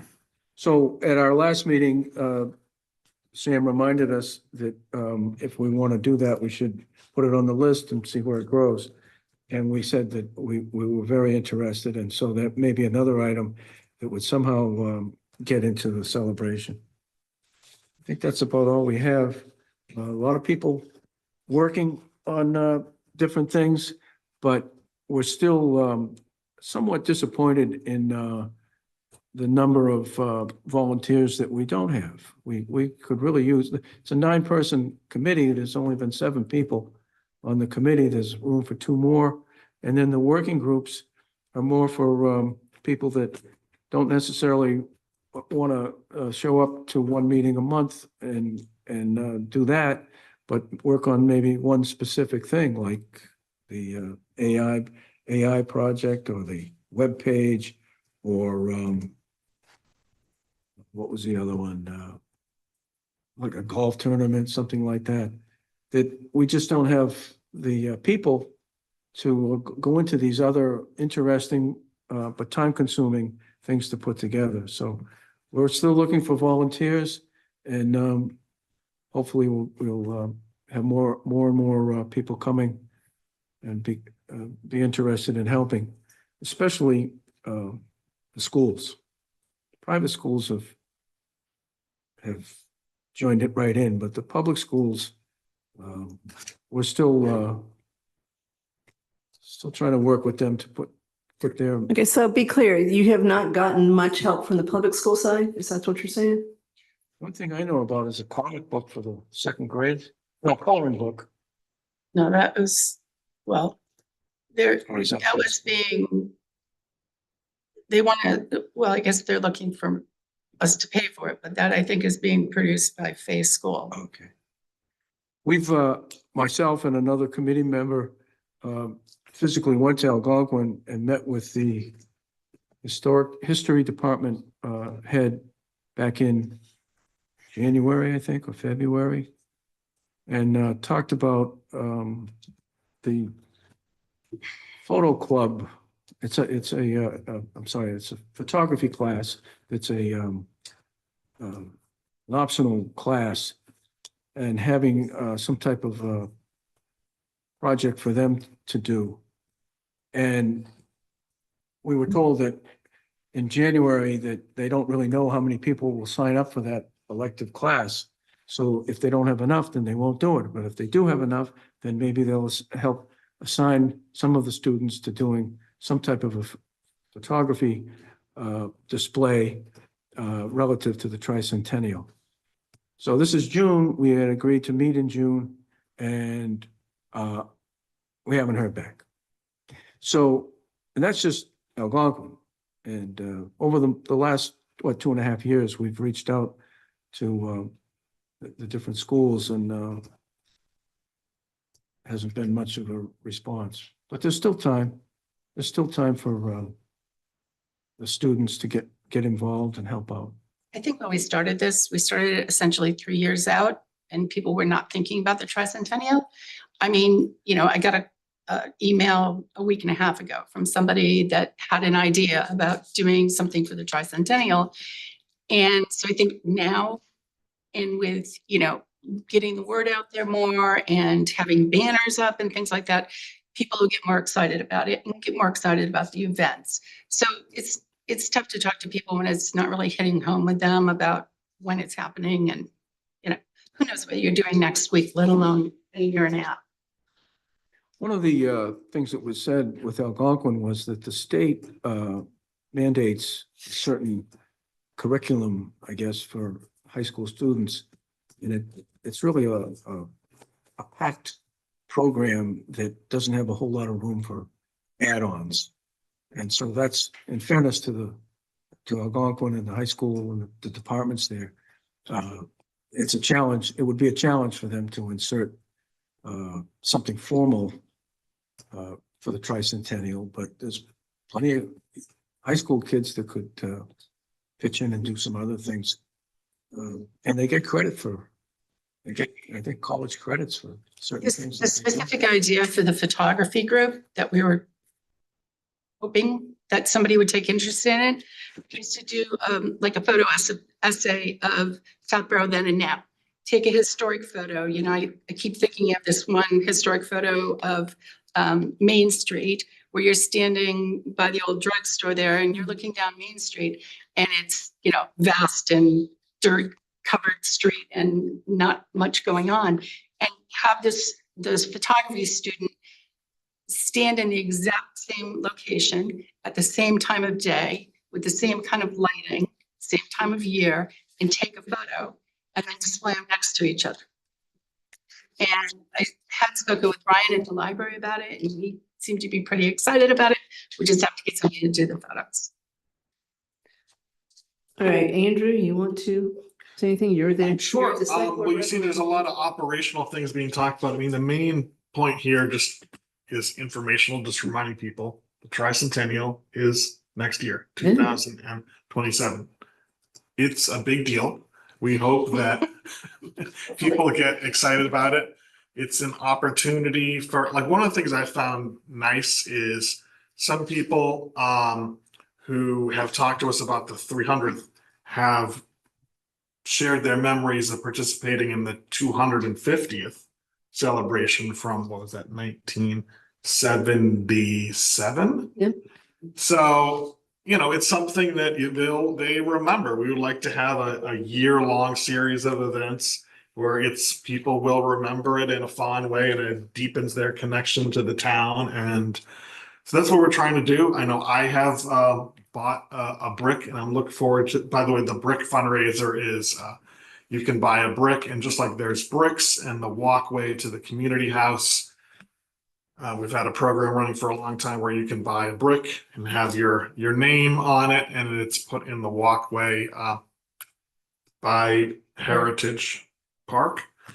So I hope people will consider, you know, contributing to the tricentennial in a way like that or some other way. Just, we got to keep getting the message out there that this event is coming next year. I think that banners and Absolutely. I think the banners will help a lot. It's gonna too. help. So I agree, the sooner the better to get those up. Yeah. But Don's right. I mean, I remember when this first started, I wasn't even on select board, and that's been 4 years. So Marty Healy really Correct. was, you know, pushing this, right? And, you know, it did seem like it was so far away at that point. This is almost July. It's here. So Don, we will, and Patty, we'll do what we can to try to get some more energy in this, because I think you guys have a, you know, a lot of things to work out as far as details go.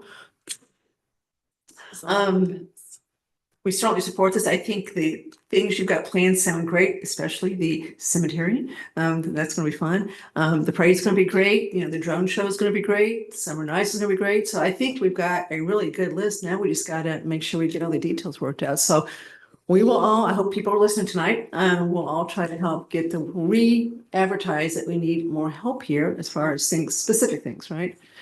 to help with the initial planning. I mean, I want to also say that we have some great houses committed to the house tour already. Good. I think there's 6 already committed, and they're hoping to finalize that list by this fall. But we're going to need lots of people on the days of those events to help out too. But right now, some of the stuff like this behind the scenes and the ongoing work to get all these events in place.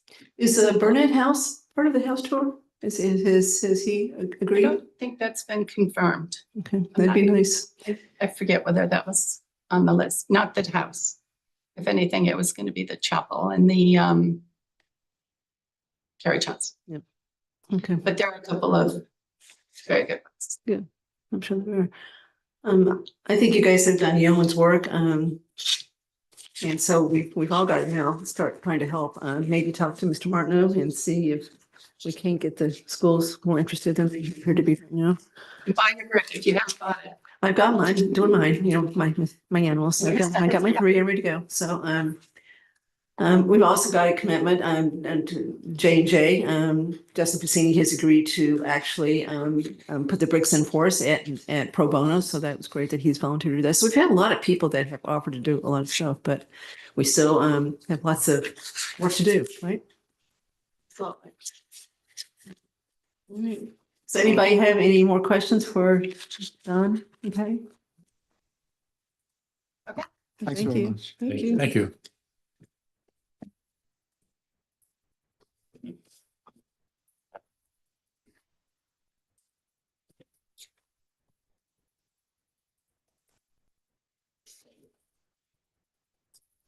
All right.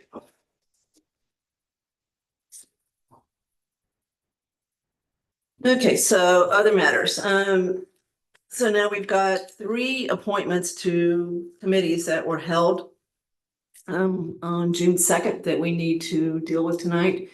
So the first one, and Kevin just walked out, so I'll speak for him, is Kelly O'Brien. I believe, Andrew, you held Kelly. Kelly has notified Kevin that she does not want to be reappointed. She's actually moving from Southborough, so she wouldn't be eligible to be on the committee. So that one's kind of easy. So Andrew, you held her. You want to make the motion to appoint Kelly? Then we. So I move that we appoint Kelly O'Brien to the Historical Commission for a term to expire June 30, 2029. Second. Okay, all in favor of appointing Kelly O'Brien to the Historical Commission? Okay, all opposed? Okay, so that one's done. Okay. So here's or 05. All right, the next 2 are the same person, Freddie Gillespie, who we all know well. Sam, you held her reappointment to both the Open Space Preservation Committee, and I think that, that's a 5-year term, so 5 years ending June 30th, and then stewardship for a term to expire June 30th, 2027. So do you want to start? Yeah, thanks. I held this in anticipation of our goal setting meeting because I'm interested in the larger issue of board and committee structure. And I had on my list for goals to be discussed a review of goals and committees to make sure that we've got the right structure there. We've had 2 independent consultants over the last several years advise us that we have far too many committees and we need to think about restructuring, consolidating, streamlining, regionalizing, whatever, to lower that number. So I was interested in seeing where that conversation went at the goal setting meeting. And interestingly, other members had that same issue on their list as well. That came out of that meeting as one of the goals that we're looking at for FY27. And Mr. Flang actually got his name attached to that one as the point person for that. So that's, I think, a good thing to do. In that context, I'm willing to make a 5-year appointment on the Open Space Commission, and then that is connected to the stewardship appointment there. So I was not prepared then with that outcome to support either of those appointments. So that's where I am at this point. So I'll just go down the line, President Tim. I'm in a similar boat. I mean, it's one of our goals to start to streamline this. I think there's an opportunity to reevaluate open space and kind of put that purview underneath another department or another committee. So I would support the idea of consolidation today and think about it in that term, and then find a spot that makes sense to streamline what we're looking to do and have really, really dedicated people go for that opportunity, but treat this as not a 5-year appointment and try to consolidate now. Andrew? I also think it's worth looking into the board and committee consolidation idea. I do think that I come at it from a little bit of different perspective because I think that I see that, the stewardship committee, I think, has a more defined function than the Open Space Preservation Commission.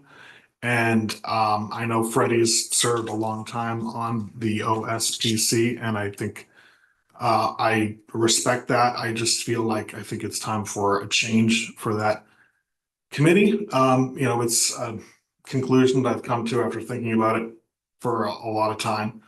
One thing that I was thinking about is that earlier, today in our meeting, we had an example of where we filled a vacancy of someone who ably served on a board for a long, long time very well. And we just appointed someone with some kind of new blood. And I think that type of turnover is sometimes a good thing.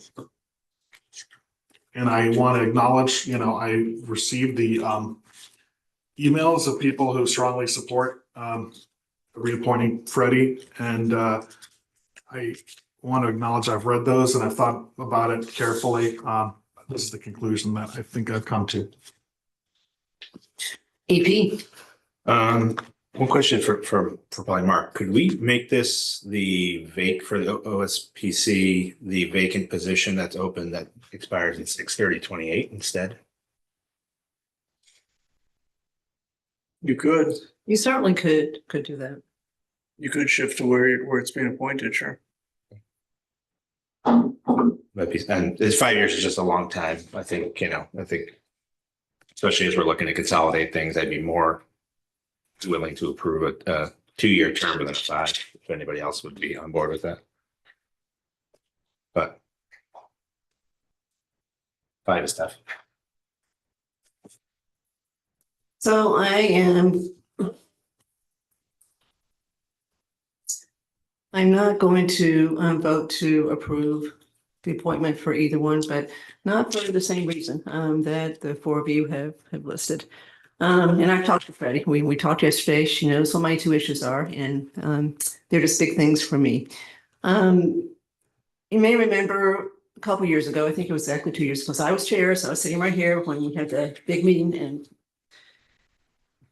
and blow up in this room. But Mr. Hamilton made a statement that a lot of people took great issue with, which was basically boards and committees should follow the select board's lead.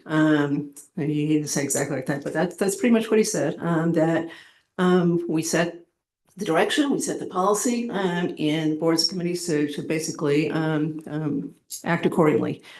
I didn't agree fully with what he said, but what we're doing tonight is, to me, a perfect example of why he was certainly at least partially right.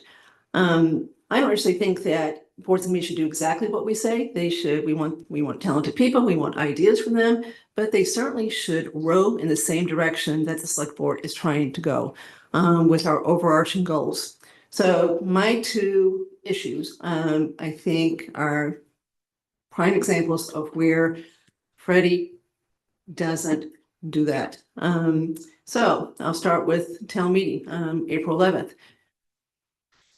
Select board had worked really, really hard to come forth with a article that was going to be the biggest bond we've ever floated in this town to try to fix a big chunk of the roads in this town. We know how bad the roads are. We have complaints all the time.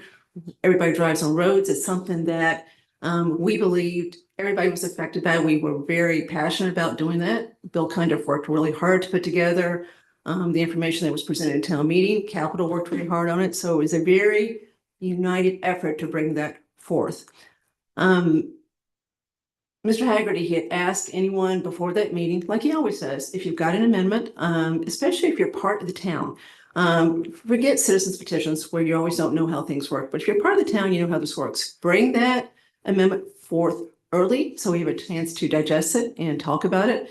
We talked about the roads for months. Open Space had plenty of time to come and talk to anybody they wanted to about the issue with knotweed. No one wants knotweed. That's not the issue here. It was the way it was done. This last minute, the amendment was emailed over at 2:35 a.m. on April 11th. That's how late it came in. The presentation or the information wasn't even put on the table outside. It was so late, it was handed out during the meeting, walking up and down the aisle while the meeting was going on. It took 20 minutes to have that discussion. It failed. The proper way to have done that would have been to have gone to Bill Cundiff ahead of time, sit down, talked about knotweed, but to, attempt to tie his hands as far as how to do his contracts was just totally inappropriate. It was just not the way to do that. To risk that article failing for something like knotweed is just inappropriate. All we had to do was have a discussion about it. We were blindsided. We knew nothing about it until it showed up at 10 o'clock on April 11th.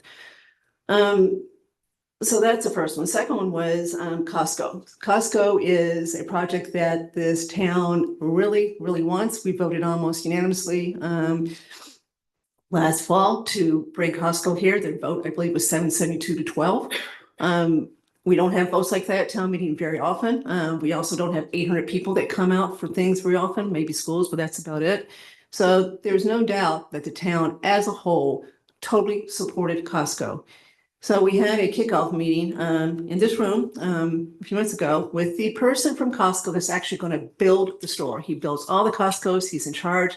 He is way up the food chain at Costco. Purpose of the meeting was just to say hello to the town, kind of give us a big picture of what was going to go on. I wasn't in charge of who got invited to the meeting. I was here, and almost the first question that got asked was from Freddie.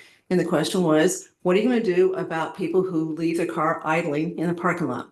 That was the first question. Second question was about plants. As far as that goes, it was totally inappropriate. That was their introduction to this town. I've got in front of me an article from Asheville, North Carolina, where Costco backed out because of what the town did later on. Deal was all done. The town just kept picking at Costco as far as more and more stuff that they wanted.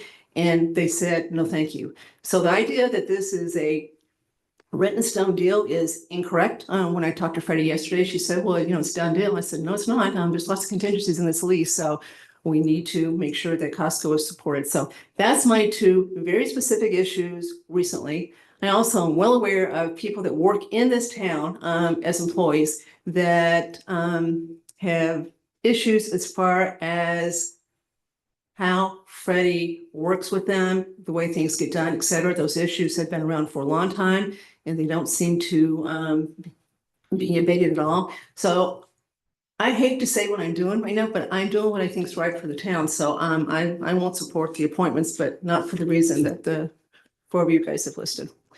Okay, so today we have gotten 1, 2, 3, 4, 5, 6, 7 emails from, and I may pronounce some names wrong because a couple are hard. Joyce Greenleaf, Jenny Pete, Marnie Houlihan, Debbie DeMaria, Kat McKee, Robert and Giger, I think, and then Faya Creed. So we've heard from each of those. We saw the emails, we've read them. So just so you know, we've got your emails and we know what you said and we know why you feel the way you do. But there's another side to this, and doesn't mean this has to be permanent. It doesn't. When Freddie and I talked yesterday, she actually apologized for the two things I just made and said that maybe she was wrong. And now in the light of day, she could have done things differently. So she did say it, but they just keep happening. And these things are too big for us to not do right. So I'm just not, I'm not going to support the appointments to either committee, but for those reasons, not for the fact that we are probably going to propose quite a bit of restructuring this year. We've got Andrew Pfaff on the select board, and that's one of his big things. That's why he wanted to run, because he thinks we should do things to be more efficient. We all thought that we should combine stewardship and open space a couple years ago. We got great pushback and we agreed not to do it then, but I still think it's the right thing to do. There's just a lot of commonality with those two committees that we think works. We'll talk about it again. We'll give people a chance to bring forth, but that is my position. So tonight, rather than here, I know why you guys are here. I know you love Freddie. So Freddie, it's your choice as far as who you want to speak. So we'll hear from two people, including you. So you can decide who you want to speak, and then we will see if anybody's changed their mind, and then we will vote. Excuse me? Thank you.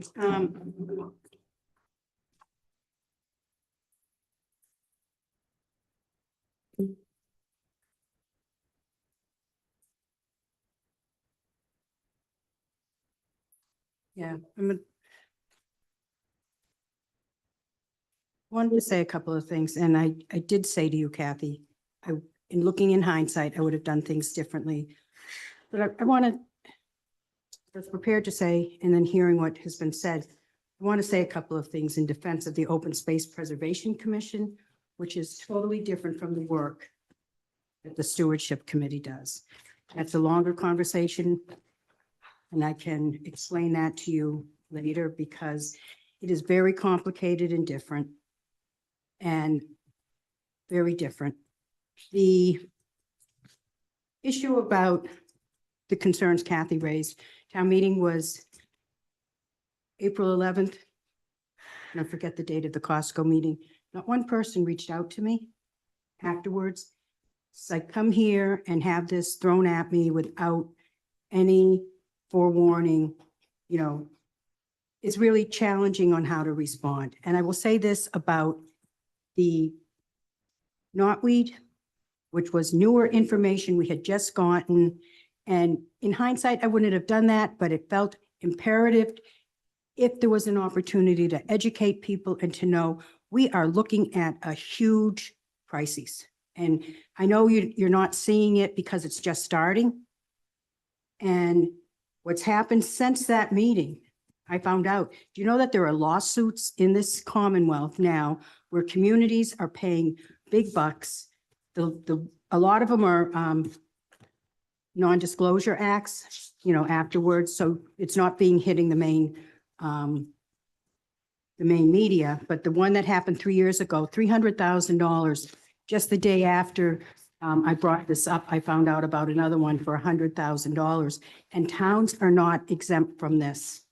And our goal was to try to help prevent the degradation that's going to cost a lot more money for this town to deal with after the fact.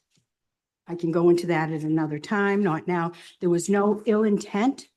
There was no intention to blindside anyone. And I know that wasn't a great way to do it, believe me. But this just came up and I did the best I could with the information we had last minute. And the thing about, I'm sorry. I really feel bad about that. But I will tell you, that's in an area of the highest preservation for open space priorities. And not once did anyone talk to us about what the impact of that will be to those properties, as well as the over 85 acres of protected land around there. That's why those comments were made. And I thought it was a done deal. Nobody ever talked to the Open Space Commission. So maybe there's a policy place, like I said in my text to you, to have a discussion about intercommunication between boards and committees, because I didn't know that it wasn't a done deal. And also, it wasn't out of the blue. I had those gentlemen who were here had spoken to me, approached me at another meeting previously. We had a friendly relationship. I didn't think there was anything adversarial. And what I heard at that meeting is they were there to give information, but to get feedback. And our goal was, and my goal was surely just to prevent, to give them some heads up on things that might be coming down the road so they could think about it ahead of time in case they wanted to incorporate that into their plans, because I know it's expensive every time you have to do a set of plans. And before I end, because I really way too much, you know how many projects I've done, but I want to say two things. I was asking for your support. I'm not going to get that, but I would say, I just want to read a few things. I played a leading role in some of the most significant open space projects in Southborough's history, including the preservation of Chestnut Hill Farm in 2006. For that work, I was nominated by State Senator Pam Reeser for the Unsung Heroine Award, the first woman nominated for the town, and was honored at the State House with citations from both the Massachusetts Senate and House of Representatives. This morning, I spoke with Dave Ferris, owner of 118-120 Turnpike Road, regarding his experience working with me during the OSPC review of the proposed 40B development on his property. The project presented challenges because the proposed building site had previously been designated as land to be conveyed to the town as open space. Through discussions among Mr. Ferris, his attorneys, and the OSPC, we were able to reach a compromise that ultimately earned the commission's support. Mr. Ferris stated to me this morning, and he said I could quote him, that he 100% respects me, views me as a strong advocate for land protection and the town's best interest, and appreciate that I approach issues with kindness, consideration, and professionalism. A class act. And he said that several times. There have also been occasions when the OSPC and the Select Board have disagreed on the best path forward. Earlier today, former Select Board John Chair John Rooney expressed his support for my reappointment and thanked me for my role in preserving the golf course while allowing the construction of the public safety building. Although the OSPC and Select Board disagreed for more than a year, shortly before town meeting, the Select Board asked me if they could put the OSPC amendment on the floor in place of the Select Board article. That resulted in what many consider Southborough's grand compromise. I share these examples because they demonstrate my ability to work through difficult issues, find common ground, and earn respect of those with differing perspectives. And I say that because neither of those situations were smooth, but they resulted in a positive outcome in both situations. The situation of the golf course with a public safety building, which when you walked into that town meeting, you weren't getting a public safety building and the golf course was going to be sold. And the end result was hugs and tears at the end of the meeting and congratulations and renewed long-term friendships with people that we had been in deep disagreement over the course of a year. The situation with Dave Ferris, that was a developer trying to develop his land and having, roadblocks put into place. And he respected the role that the Open Space Preservation Commission played in making that a project that could move forward. Those are two things that in the midst of the disagreement or being on opposite sides, you wouldn't say that was a smooth, wonderful operation. But the end result was, and sometimes these situations of compromise are challenging in the midst of it. It's the end result that counts. And I would also say, in my defense, I never do anything to try to cause trouble or be in disagreement with the select board. But, on your side, when have you reached out to the Open Space Commission? When do you discuss anything with us? You say to be on the same side. If you're talking about developing land that has great open space value and we're the Open Space Commission charged to facilitate the preservation of open space, there's going to be some butting of heads there. And the goal is to come together and find what's best for the town.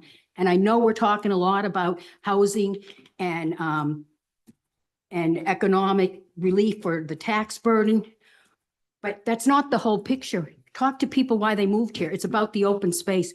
We have not preserved anything of significance in this town. Do you know that Breakneck Hill Conservation Land at under 100 acres is about the only park and public land in this town? The reservoir doesn't count. We don't own it. They could decide that they don't need it, drain it and sell it off. We do not have the open space that people think that we do. And the land is not being utilized correctly. There's all red pine on the reservoir land. They're all dying and it's all coming in invasives. And it's not a resource for the town. We can't swim there. Most of the walking isn't available. So we need more open space, especially as we're developing more. You're going to put more housing in, you need more parks. Go to successful towns. There's parks within walking distance of all the neighborhoods. We don't have a park in town that's not a school playground. That's not open during school, that is open during school days, where people can go and recreate. We don't have it. Breakneck Hill is conservation land. It's not a park. Where do you go to fly a kite? We don't have a place in town. So I'm not going to change your mind tonight. I hope we can have future conversations. I think you're mistaken about the Open Space Preservation Commission. I think a reasonable approach would be to appoint me in the 2028 slot, because that's 2 years. You can do your rearranging. There is no way the Stewardship Committee can take on what the Open Space Commission did. Are you aware there's a new open space and rec plan due? I worked on the last 2 ones. It was a heavy lift. And at the end of the year, the end of the day after the consultant left and there was still half a report to go, it was me and a couple of other people in the town finishing it off. It wasn't a committee. It wasn't town staff. Freddie lifted that road. So we all appreciate open space. We are being hounded by people about taxes. That's what we hear all day long is taxes. We also need a new school. We've got a school that's falling apart. We've got to do something about it. We got roads that need, so it's just the fact that, you know, you've got different priorities. And so open space is important, but I'd say we've done a better job with open space than we have a lot of other things. But I do want to, and I'm not trying to make you miserable right now, but I got your agenda for April 9th in front of me. You didn't have this on your agenda to talk about this. If we had known that you were going to talk about this, we would have talked about it ahead of time and explained that the better way to have done this was to sit down with Bill Cundiff. We're also trying to make town meeting more enjoyable and get people to come, right? And the only way you're going to do that is cut the meetings down and try to make them more efficient. So we had a pretty efficient meeting this last time, but we spent 20 minutes talking about knotweed. There's no one here that wants knotweed. We understand it's a problem, but it's just not a problem that should have risen to the level it did at that meeting. That it should have been a separate discussion with Bill Cundiff, and it certainly should have been on your agenda if you're going to make a statement that the open space commission voted to bring that amendment forward. So that's an issue too. It's not on your agenda. If we'd known about it, you'd come to us, gone to Capitol, gone to Bill, we would have talked about this. And you probably would have gotten a much better answer because Bill would have said, this is how we can do this. He would say, I can do this. But to tie his hands with an amendment that might or might not have affected his ability to contract the way he wanted to was just not the appropriate way to do it. And again, 2:35 a.m. is when that amendment came over on April 11th. So I don't want to beat up on you anymore. I've said what I'm going to say. I'll respond to just that. Okay.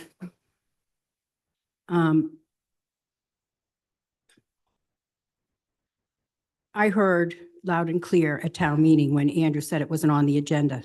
And I did call the appropriate authority at state government. And we did make an adjustment at our next meeting, which would have been what is required for an open meeting law violation on the agenda. But if you look at the agenda, it said roadside invasives. That was from the prior meeting when this. Freddie, no one would have understood that you were going to bring an it wasn't- amendment forward with that description. I understand it wasn't specific enough. It was a mistake, which is why I called the state, which is why we made a correction that no one filed an open meeting law complaint, but we took the corrective action if someone had, not to defend ourselves, but to correct the record and admit a mistake. So I agree it wasn't, I didn't, when that came up, I was like, no, it was on the agenda. I didn't realize it wasn't specific enough. I didn't realize it wasn't intentional. And it was a huge mistake on trying to get something that we believed was really critically important for this town to reduce future lawsuits. Since then, we have two situations in town where knotweed is damaging property. It's come through a new parking lot. Town funds may be paid to create it, and there's knotweed coming through. And then another project where there was a knotweed situation, it came through the property line and it's now impacting another neighbor. You're going to start seeing lawsuits in Southborough. And I hate to see, there's another one I'm aware of where a homeowner went after the abutting conservation land by the town's conservation commission.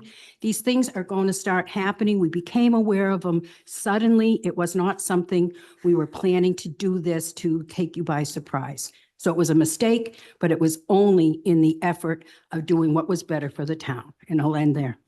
And Joyce wanted to say something. That's okay. Thank you. Joyce Greenleaf, Chair of the Stewardship Committee, and I'm speaking on behalf of Stewardship, which supports Freddie's reappointment. When I think about a volunteer, I think about commitment, expertise, passion, and time. And these are qualities, 4 qualities that I would hope the town of Southborough would value in a volunteer. Freddie, a longtime steward since the beginning, like myself, embodies all of these attributes, and she has devoted countless hours to making Southborough a better place. As the Select Board focuses on its important priorities of economic development and housing and reducing a tax burden, I would hope it would welcome volunteers who bring their time and effort to ensuring Southborough has meaningful open space, which provides recreation opportunities, as well as providing habitat for at-risk species. We see other local communities in Massachusetts promote and celebrate their conservation land and their pollinator gardens. And we would love to see Southborough similarly celebrate our conservation land and pollinator gardens and habitat. Those habitats wouldn't be here without Freddie and her leadership, her expertise, and her commitment. She brings those attributes to bear at Breakneck Hill. And that property is the crown jewel of Southborough. It has biodiversity, it has beauty, it has habitat, it has trails. And it's an important research site for Dr. Robert Jagir, who's a leading researcher at UMass Dartmouth on at-risk pollinators. It was actually his first research site where a native bumblebee thought to be extirpated from Massachusetts was identified. And by efforts of Freddie leading the cooperative relationship with Dr. Jagir, we've seen an increase in the population there. Stewardship right now has multiple large projects underway, and Freddie's role in these projects is critical. We are working to restore the area where the farm dump was cleaned up, which is about an acre or more. We're repairing the meadow that was damaged by the farm dump workers, which was significant damage to a meadow. We're installing a new roadside meadow featuring plants that are native and very important to these at-risk pollinators. And we're establishing a comprehensive invasive management plan. Without Freddie, stewardship's effectiveness will be undermined. And I think those of us who volunteer in town will think twice about raising our hands and participating in town government if Freddie is not reappointed. It feels like she's being singled out. Not every human interaction is going to be smooth and pleasant and harmonious.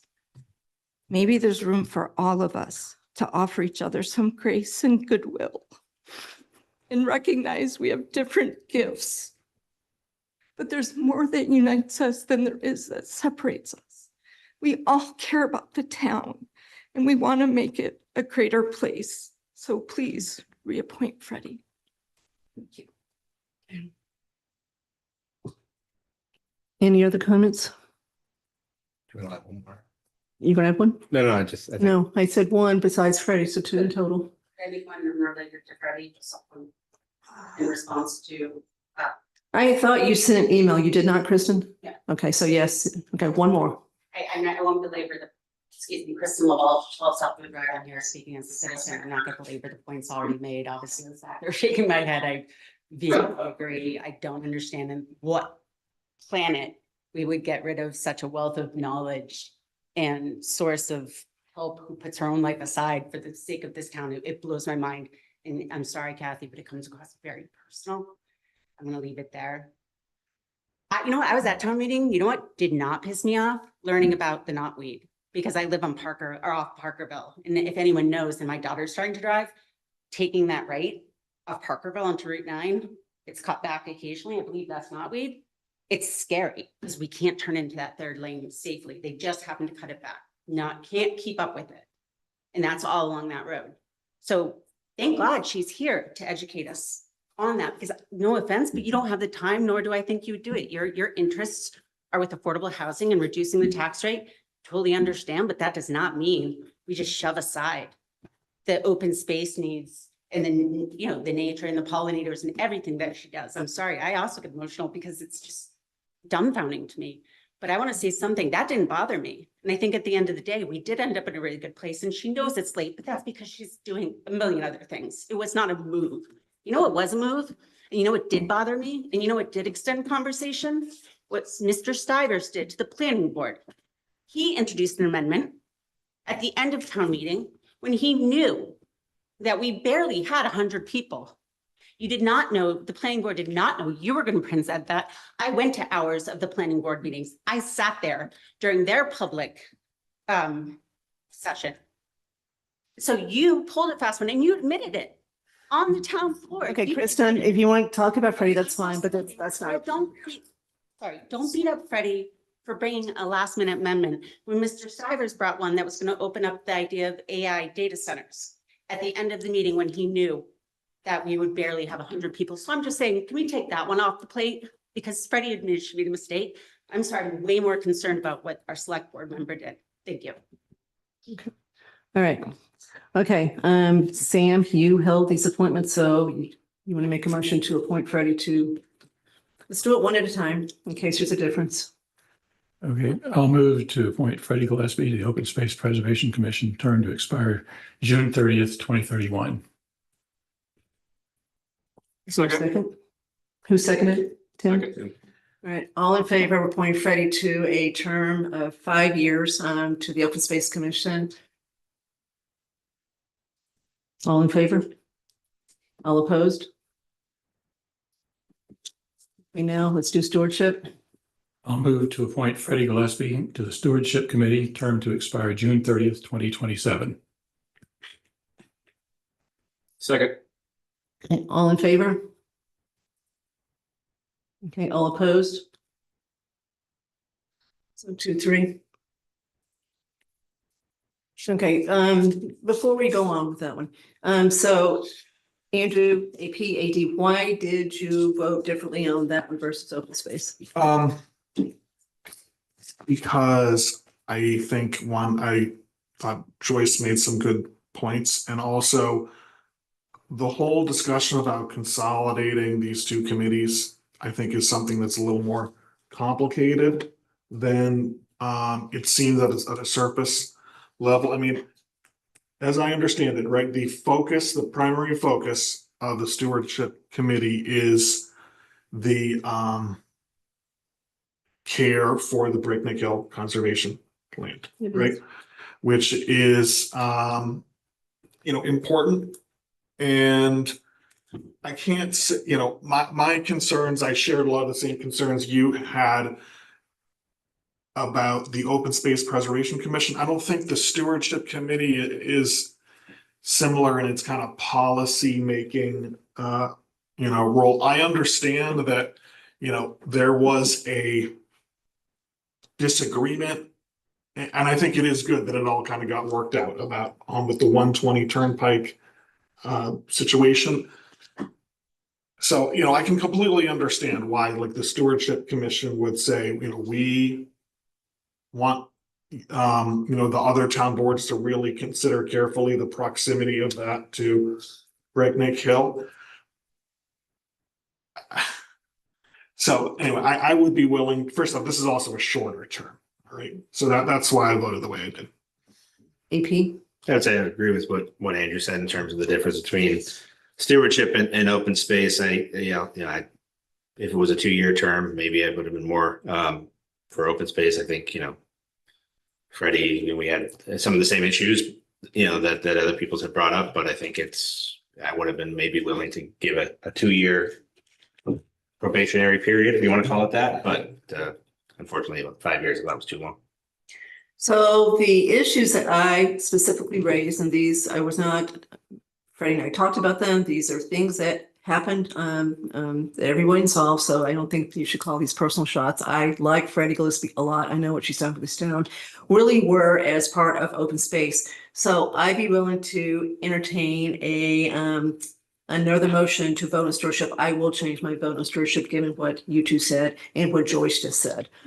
So I would do that if. A procedural question, Kathy. This is the Open Space Reservation Commission seat on stewardship. So if, in fact, Ms. Gillespie is not on Open Space Commission, I don't think we have a seat on stewardship.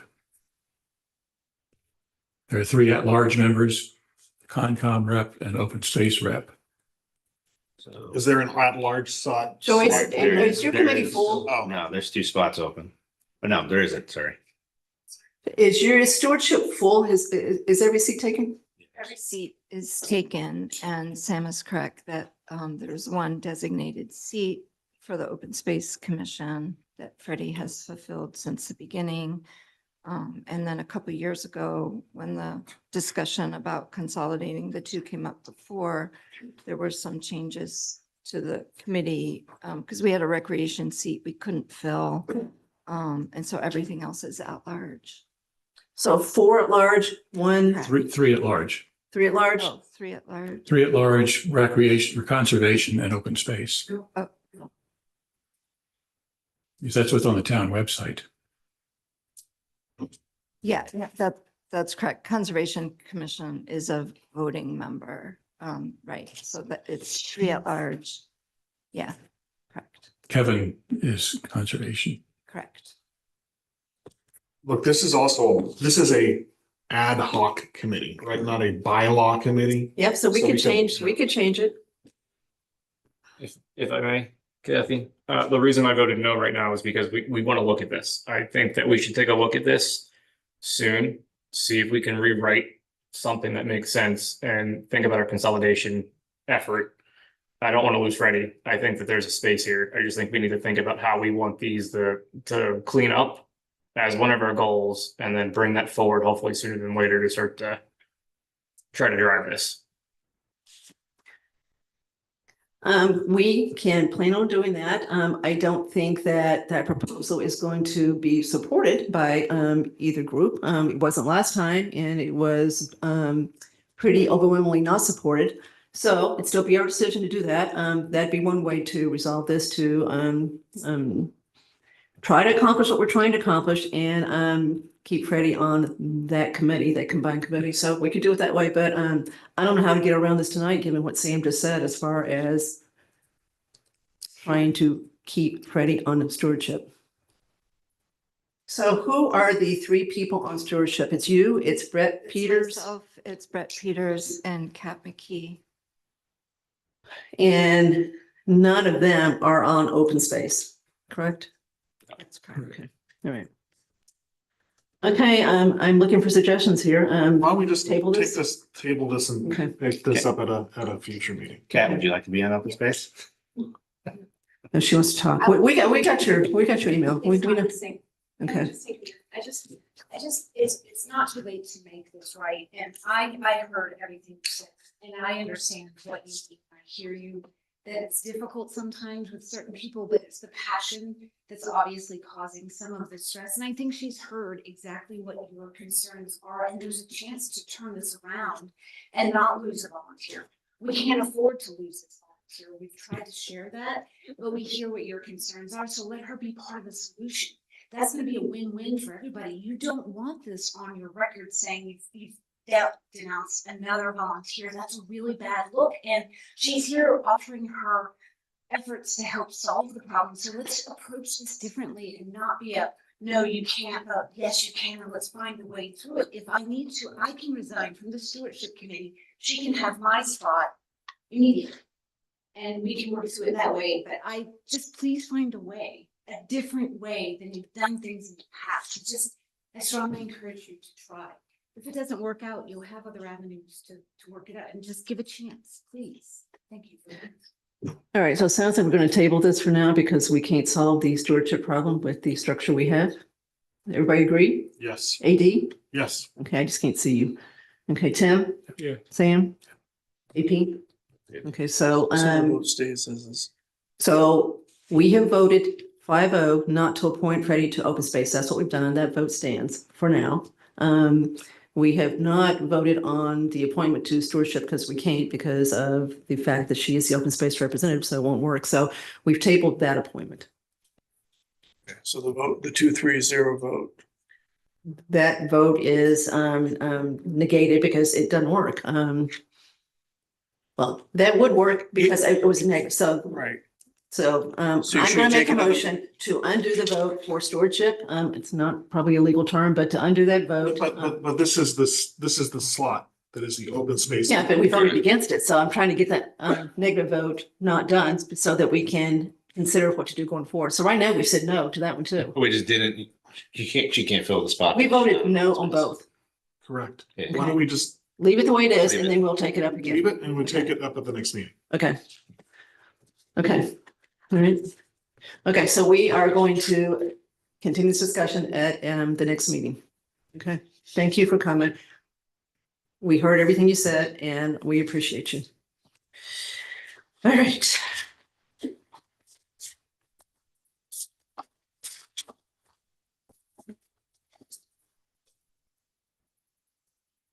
All right, something a lot more mundane, office hours, select board. So Tim. How much business you have last week? I had 0. Yeah. And, So rumor has you'd like to get rid of it completely? I would like to get rid of it completely. I want to be able to connect with the town in ways that make sense, but I've gone to a number of these. I think I've had a collective 2 people visit me in all of my office hours. And I brought my kids this past week and I went to the playground and I invited people in the kinder group to come bring their kids and meet me on the playground. So I thought that that was a way to get families to come out, but 6 o'clock on a Tuesday is rough to get kids anywhere. It's fighting with dinner time. This isn't working. I think we need to completely rethink how office hours are approached. Okay, Sam. My experience has been similar, not quite as bad, but typically 2 or 3 people, often the same suspects show up. But I think it's a useful thing to have, frankly, just for the standpoint that it's an opportunity for people to come talk. And again, I think it's a bad sign to say we're not going to do it. So there may be better ways to do it. I'm certainly open to that, but I think some mechanism for open door public comment to select board members is an important function that we ought to All right, preserve. so you want to keep it, Sam? Let's get rid of it. Andrew? I think we should keep it, but maybe we can move it to Zoom because, so like this incident last week where, you know, to get here at 6 o'clock, I needed to leave work a little bit earlier. I got on the train, which was then a disabled train.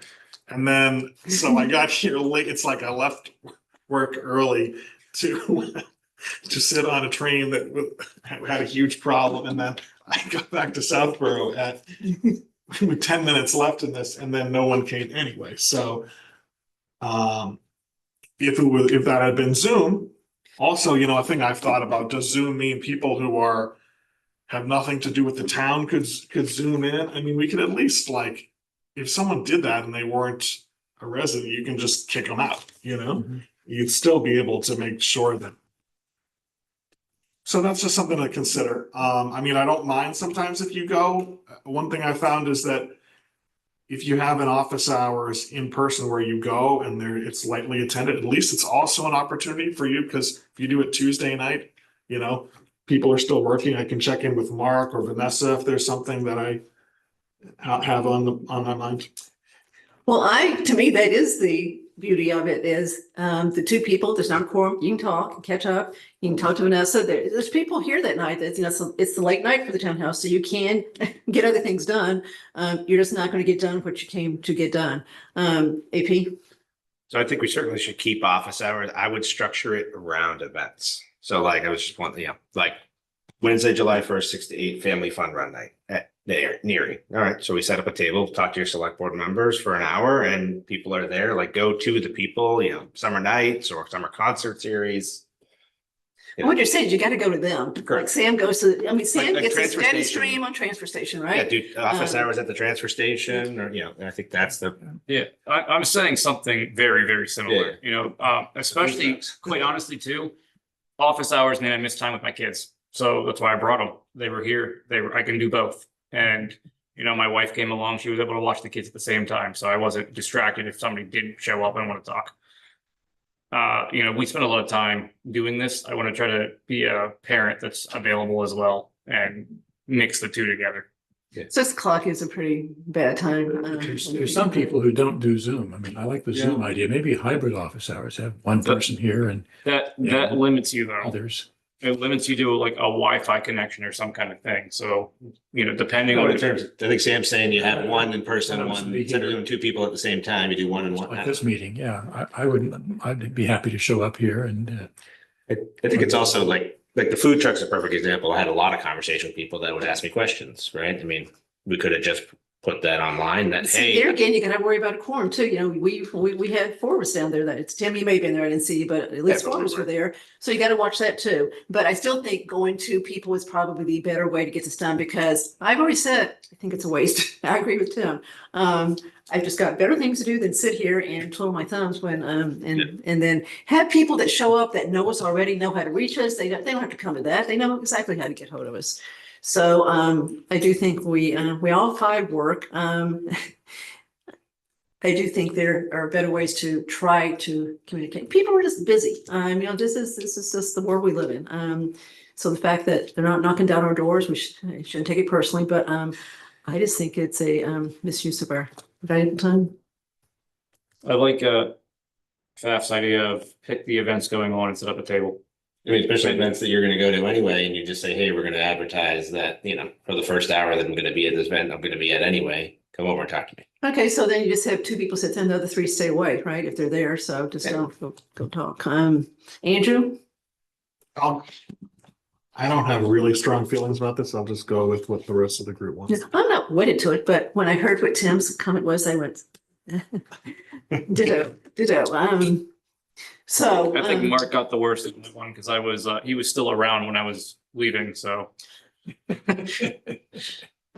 Take the good with the bad, it's fine. So try to pick an event, at least one event per month that we're gonna have two people show up for and advertise it. Yeah, I think when an event's happening, we try to do it for when an event's happening. Wintertime will be hard. I think that's when we maybe come back to Zoom or something else. But through the summer things. at the transfer station with Coco. And big mittens. Well, I know for a fact that Sam got a whole lot of credit for what he's done over these years. Forget going to every meeting he goes to, but sitting up there Saturday after Saturday, and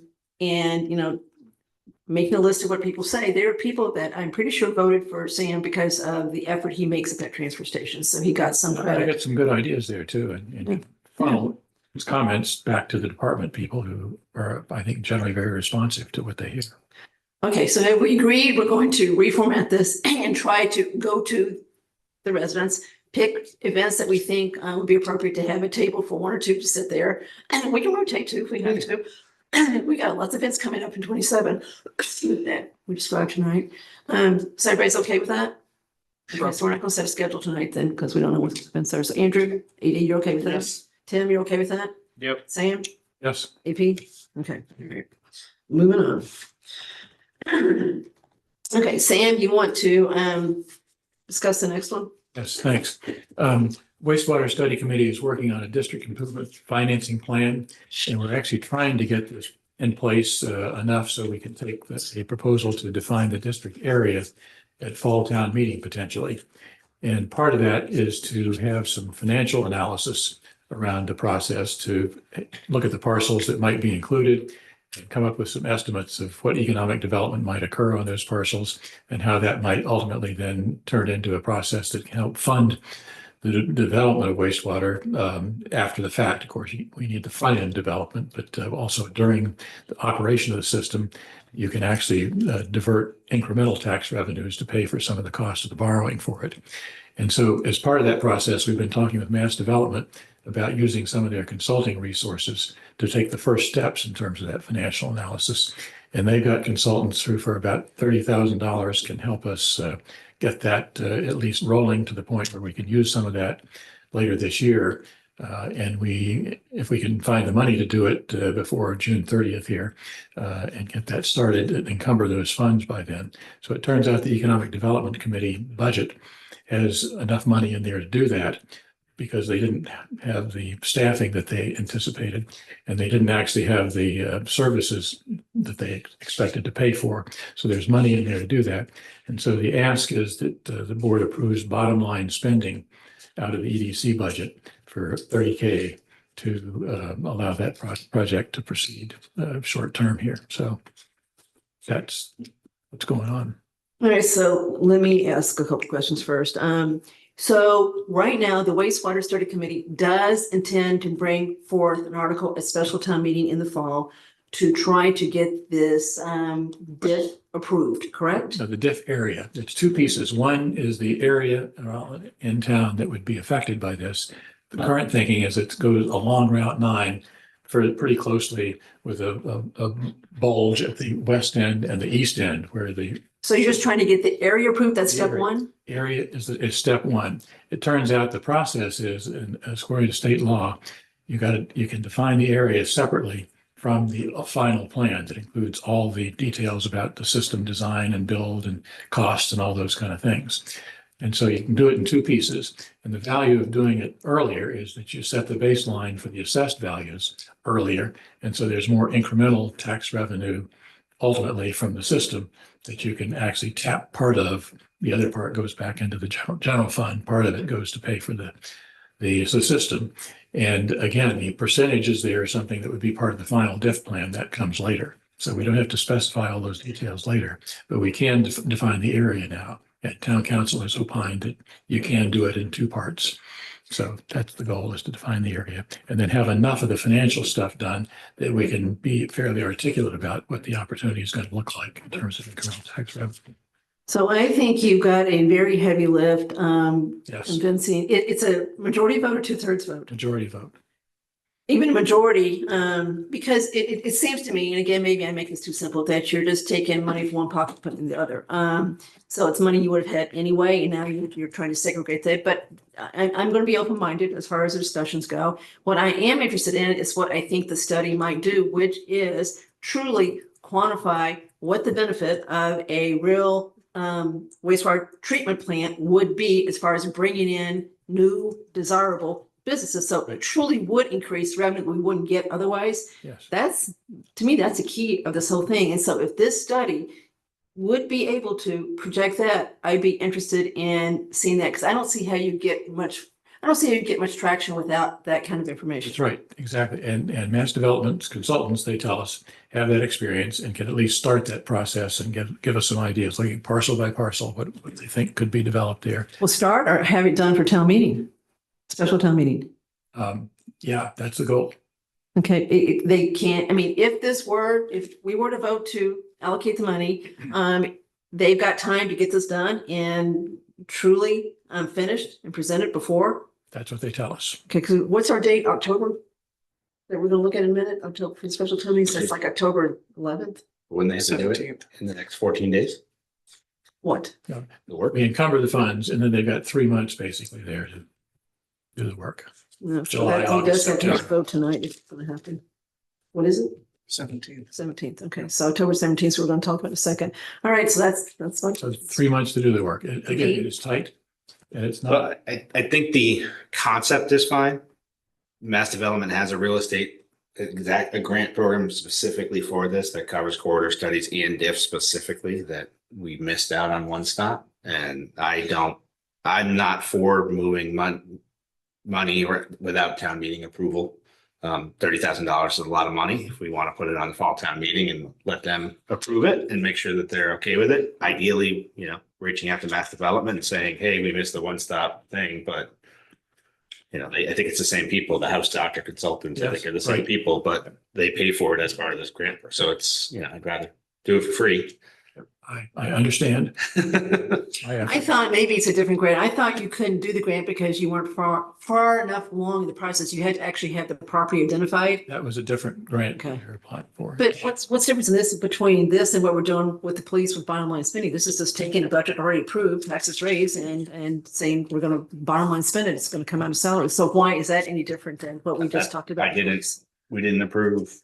We did a piece of it. We didn't do the drone for a different reason. But the But we drone- did it with the fire, drone we was did it only- with DPW. The other stuff was small. This is $30,000 for this, and the drone was But we $105,000. did it with fire, which was more than 30. We did with DPW, which was more than 30. We've already done 2 other ones. So I'm just trying to make sure. I don't that- know what capital item we approved out of DPW or them that was this large. No, DPW, specifically, we've already bottom line Yeah, spent because approved. he had snow removal. I mean, there's a He had difference. more than that. There's a difference between letting people bottom line spend and letting people spend because they had stuff in their budget that was, an emergency. They could have gone to reserve fund, but they're going to bottom line spend because it's, they have the money in their budget versus something that wasn't in the budget at all, that it's a brand new item that should go to town meeting for authority. DPW had more things besides snow in theirs. They did have snow, but there's more than that. Fire was an emergency. His other stuff tonight was small, but it was an emergency. So anyway, I'm just trying to make sure we're comparing apples to apples.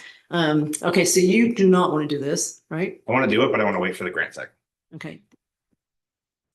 I am prepared to vote in favor of what Mr. Stivers is trying to do.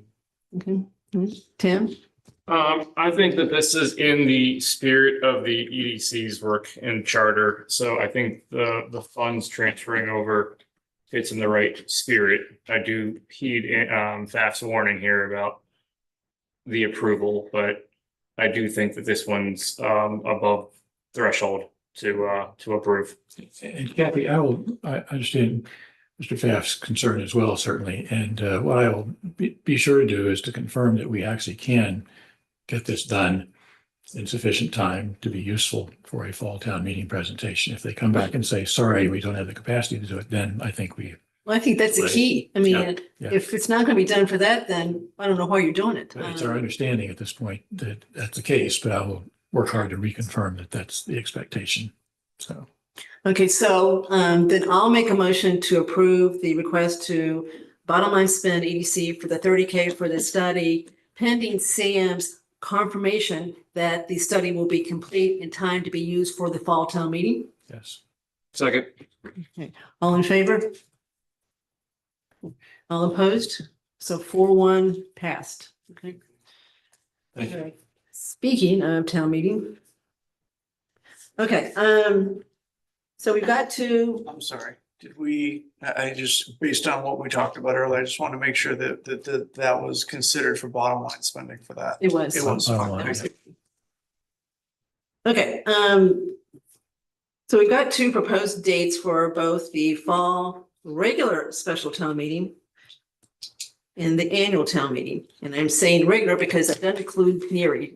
We think that's gonna be a whole separate meeting. We don't know when because we don't know what the timing is. So the fall would be just the normal stuff that we try to do in the fall. So there's, on the 7th, we're gonna have an agenda to start listing those things. It's got, CPA's got, our CDC's got a lot of articles. They've got projects. It's not administrative, it's real projects. So there's 3 or 4 things that we've already talked about. They would be on that warrant, and Sam's wastewater committee diff would be one of those things, right, Sam? Yes. Okay, so what are our 2 dates? October 17th October 17th for the and, special town meeting March. and March 20th. okay, and the days of the week of each of those? They're are- both Saturdays. They're both Saturdays.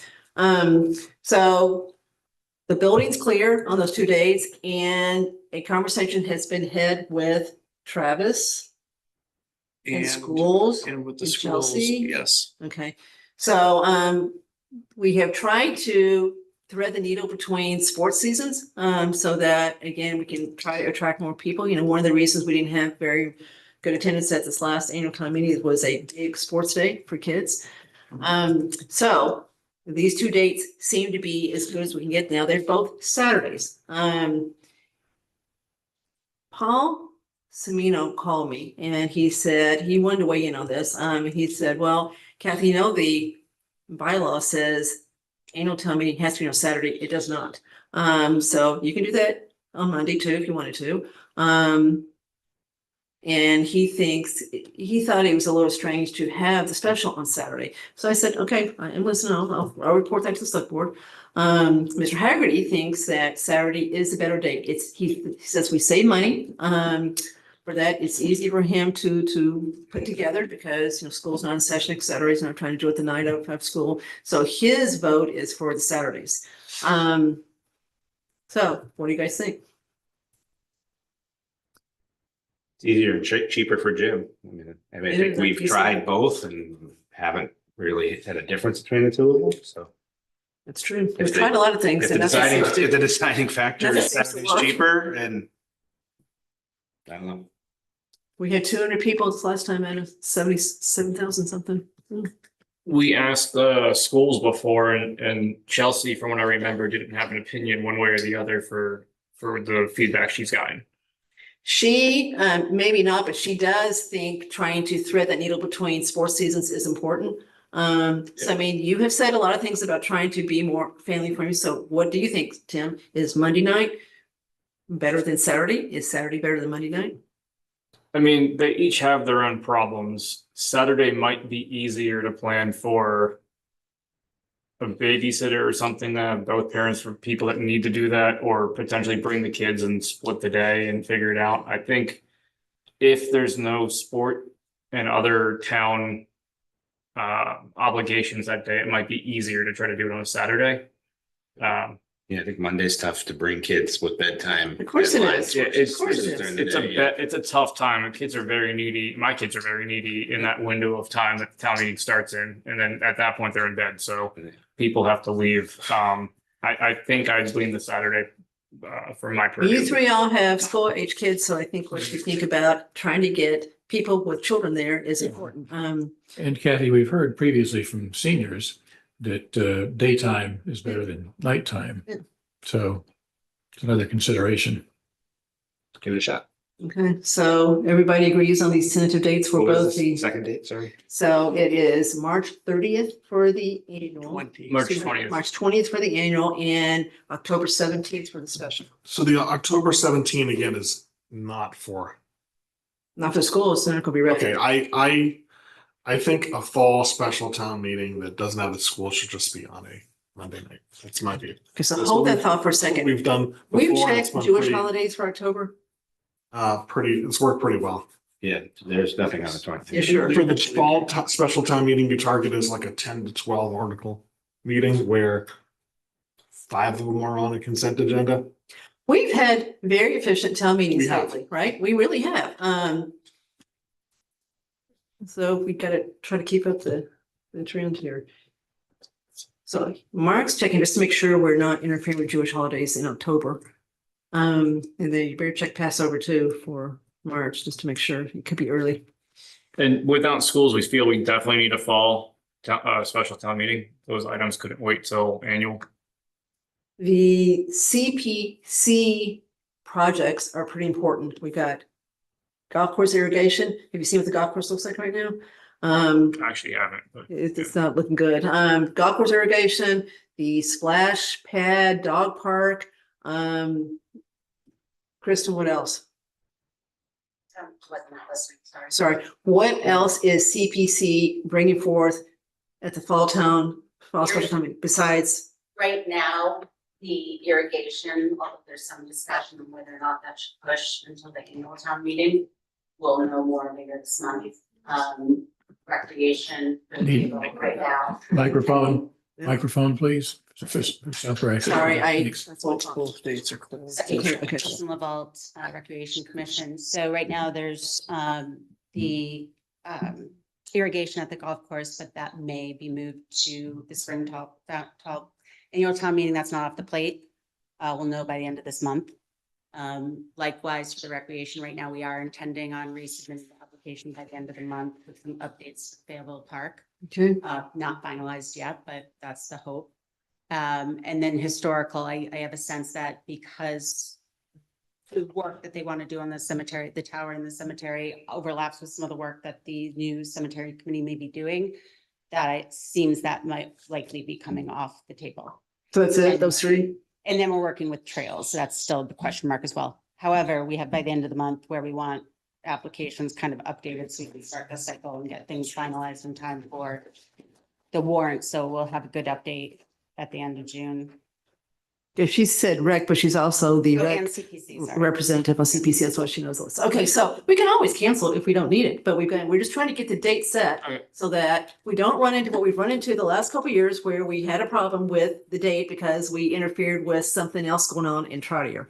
So we were asked by Jim Haggerty to get this set so that we know we've got a building set aside for this. So we can always cancel when we go over the list if it's not, if it doesn't warrant a meeting. Yeah. So we think October 17th right now. Yeah, I would just say, when it does come to that, if we could have a discussion, and again, we'll know more by the end of June, but there is a grant that's in play potentially for the recreation. So I want to keep that in mind if you start talking about shifting and what that might mean for that grant, which could be very favorable for the town. Okay, so we think it's October, if we're gonna do it, we think it's October 17th. So you're saying we might not need to change that date because of this grant? No, I thought you were talking about canceling. So I was just saying. Well, if we end up not having a need for it, we would, but we're trying to get it on the calendar so people can plan. So we're trying to get people to. Consideration when you're weighing pros and cons of having it or not having it, and we'll know more again by the end of the month, but that's a big consideration for us. And we will definitely talk to CPC. Okay, so October 17th is a Saturday. Andrew, you want that one moved to a Monday? Yes. Okay, so prior Monday, next Monday. Can't do the prior because it's Columbus Day. Okay, so we won't. The do that 12th. one. That's Heritage Day. Okay. I mean, these dates we are kind of penciling them in, right? Yes, But we're we're- trying to make sure we've got the building locked down for one thing. And no competition of town and school things. So we're literally gonna like affect schedules one way or the Yes, other. I'm just afraid to move this, given the work that Mark's done to say these dates work for the school calendar. And you've had you've had Travis weigh in, and Chelsea Malinowski, who's got kids doing all these sports, weigh in. So I hesitate. What's that? Jim's the one that did like. Yeah, so there's been a lot of work to give us these two dates. So I hesitate to arbitrarily change this, given what we've been told. I'm fine with the Saturday. Look, I'm not gonna, I'll be there, so. All right, And so I think why don't- actually, and actually, to that point, there's a lot of, oh, there's this, just show up, That's my view. Okay, so let's, anybody have a problem with the 17th other than Andrew slightly, right? Nope. Okay, so October 17th for the special and March 20th for the annual, which is also Saturday. Okay, all right? Okay, so someone make a motion to lock in these dates. Andrew, All right, I move that we schedule a special town meeting for October 17th, 2026, and a annual town meeting date of March 20th, 2027. Second. all in favor? 5-0. All right, that's it for the regular session. Okay, I make one request for that. Mark, could you have an invite sent out to all town emails, all boards, and committees on the town meeting date? Yes. Just to get it on everybody's calendar. set the time? Yeah. All right, so 10 o'clock on both of 10 them? a.m. That worked pretty well last time. Sure. Yeah, and hopefully be done by 2 on the special, maybe 3 on the annual, or vice versa, whatever. And then there's been discussion too about prohibiting use of town fields on those dates, so we can get to see what Rec thinks about that. I know, you talked to Travis about, somebody's talked to Travis about it. I had mentioned it, and I think the conversation was, well, look, if schedules, I think, are being set soon, so let's get these dates on the calendar now and then see if there can be accommodations made in sports schedules for I that. think that's the whole point of trying to make this more accessible, is not to have that conflict. So I think that needs to be like something that, unless there's like a championship game or something that has to happen at that date, an encouragement to say like, definitely try to avoid this date. So that way parents don't have to have the conflict, and at least one person could attend. But Mark, I think if we have to have an actual policy statement or whatever it is, a memo that says, town facilities are closed on these days. Whatever, obviously run it by Travis and whoever else might be impacted by it, but I think I'd be pushing for something like that. Okay, so let's continue the discussion. All right, okay, so, on to executive session. Not quite, right? No, sorry, I forgot that. I skipped over it. Okay, so, long story short, because Al is not on the select board anymore, he was our rep on the Affordable House Trust, and the bylaw says it has to be a select board member, it's state law that says it. The other 4 are, appointments by the select board, but there has to be a select board member on Affordable House Trust. So, I think it's a shame that we can't get Al back on it. Maybe we can deal with it, but it's a bylaw committee, so it'd be a lot of work to figure that one out too. Okay, so how many volunteers do we have from the select board to take Al's big shoes? I volunteer as a last resort. I'm happy to defer to somebody. That's why I'm else looking at if you. Somebody else wants to do it. There is a vacant role on the Affordable House Trust as well. No, there's not. I don't know what it says, but there's As of not. June 2nd, they're right here. Well, there's not. I guess because that- it's No, it might just be the David select Joyner, board one. Paul, No, Doug, it's the select and board. Ellen. So if the, It just doesn't have it as like the select board representative. all right, okay, so there is 4 already there. This is the 5th. Okay, so, who's raising their hand? I mean, I'm kind of interested, but Okay. I think Sam would also do a good job. I'm happy to defer, Andrew, if you really want to do it. So you guys? I kind of just like giving them ideas and then letting them run with it. This is a good group. Yeah. They know, they've got a lot of talent, a lot of background on this, so it's a good group. I mean, it's only a 1 year, right? Because it's to 2027. Is that it? I think all those are 1 year. I think. 2027. 6/30 of 2027 is what it says vacant on Okay. one. I'm willing to do a 1 year. Okay. All right. Sure. Go for it. Get around. I didn't think anybody else raised their hand, so Sam was going to do it. You know, he does. Andrew, you've got a lot to do with the Tricentennial Committee, and I got to help on that one too. So we've all got our plates full. And you've got the school. So you sure you want to do this? No, Okay. but Well, who? You guys decide. Sam, do you want to do it this year? Maybe I do it the year after? I'm not sure to do anything with it, so. All right. Maybe we'll do that. Okay, he first. Sam, I move that we nominate Sam Stivers to be the select board member to the Affordable Housing Trust second. for a This- 1 year term. AP seconded. All in favor? Tim, is your hand up? Yes. I just can't see you. very well. My big head's in the way. There's a giant screen that has us on it. Well, okay, sorry, I'm not looking at the screen. Okay. Oh, dogs, sorry. Okay, all right, so that's done.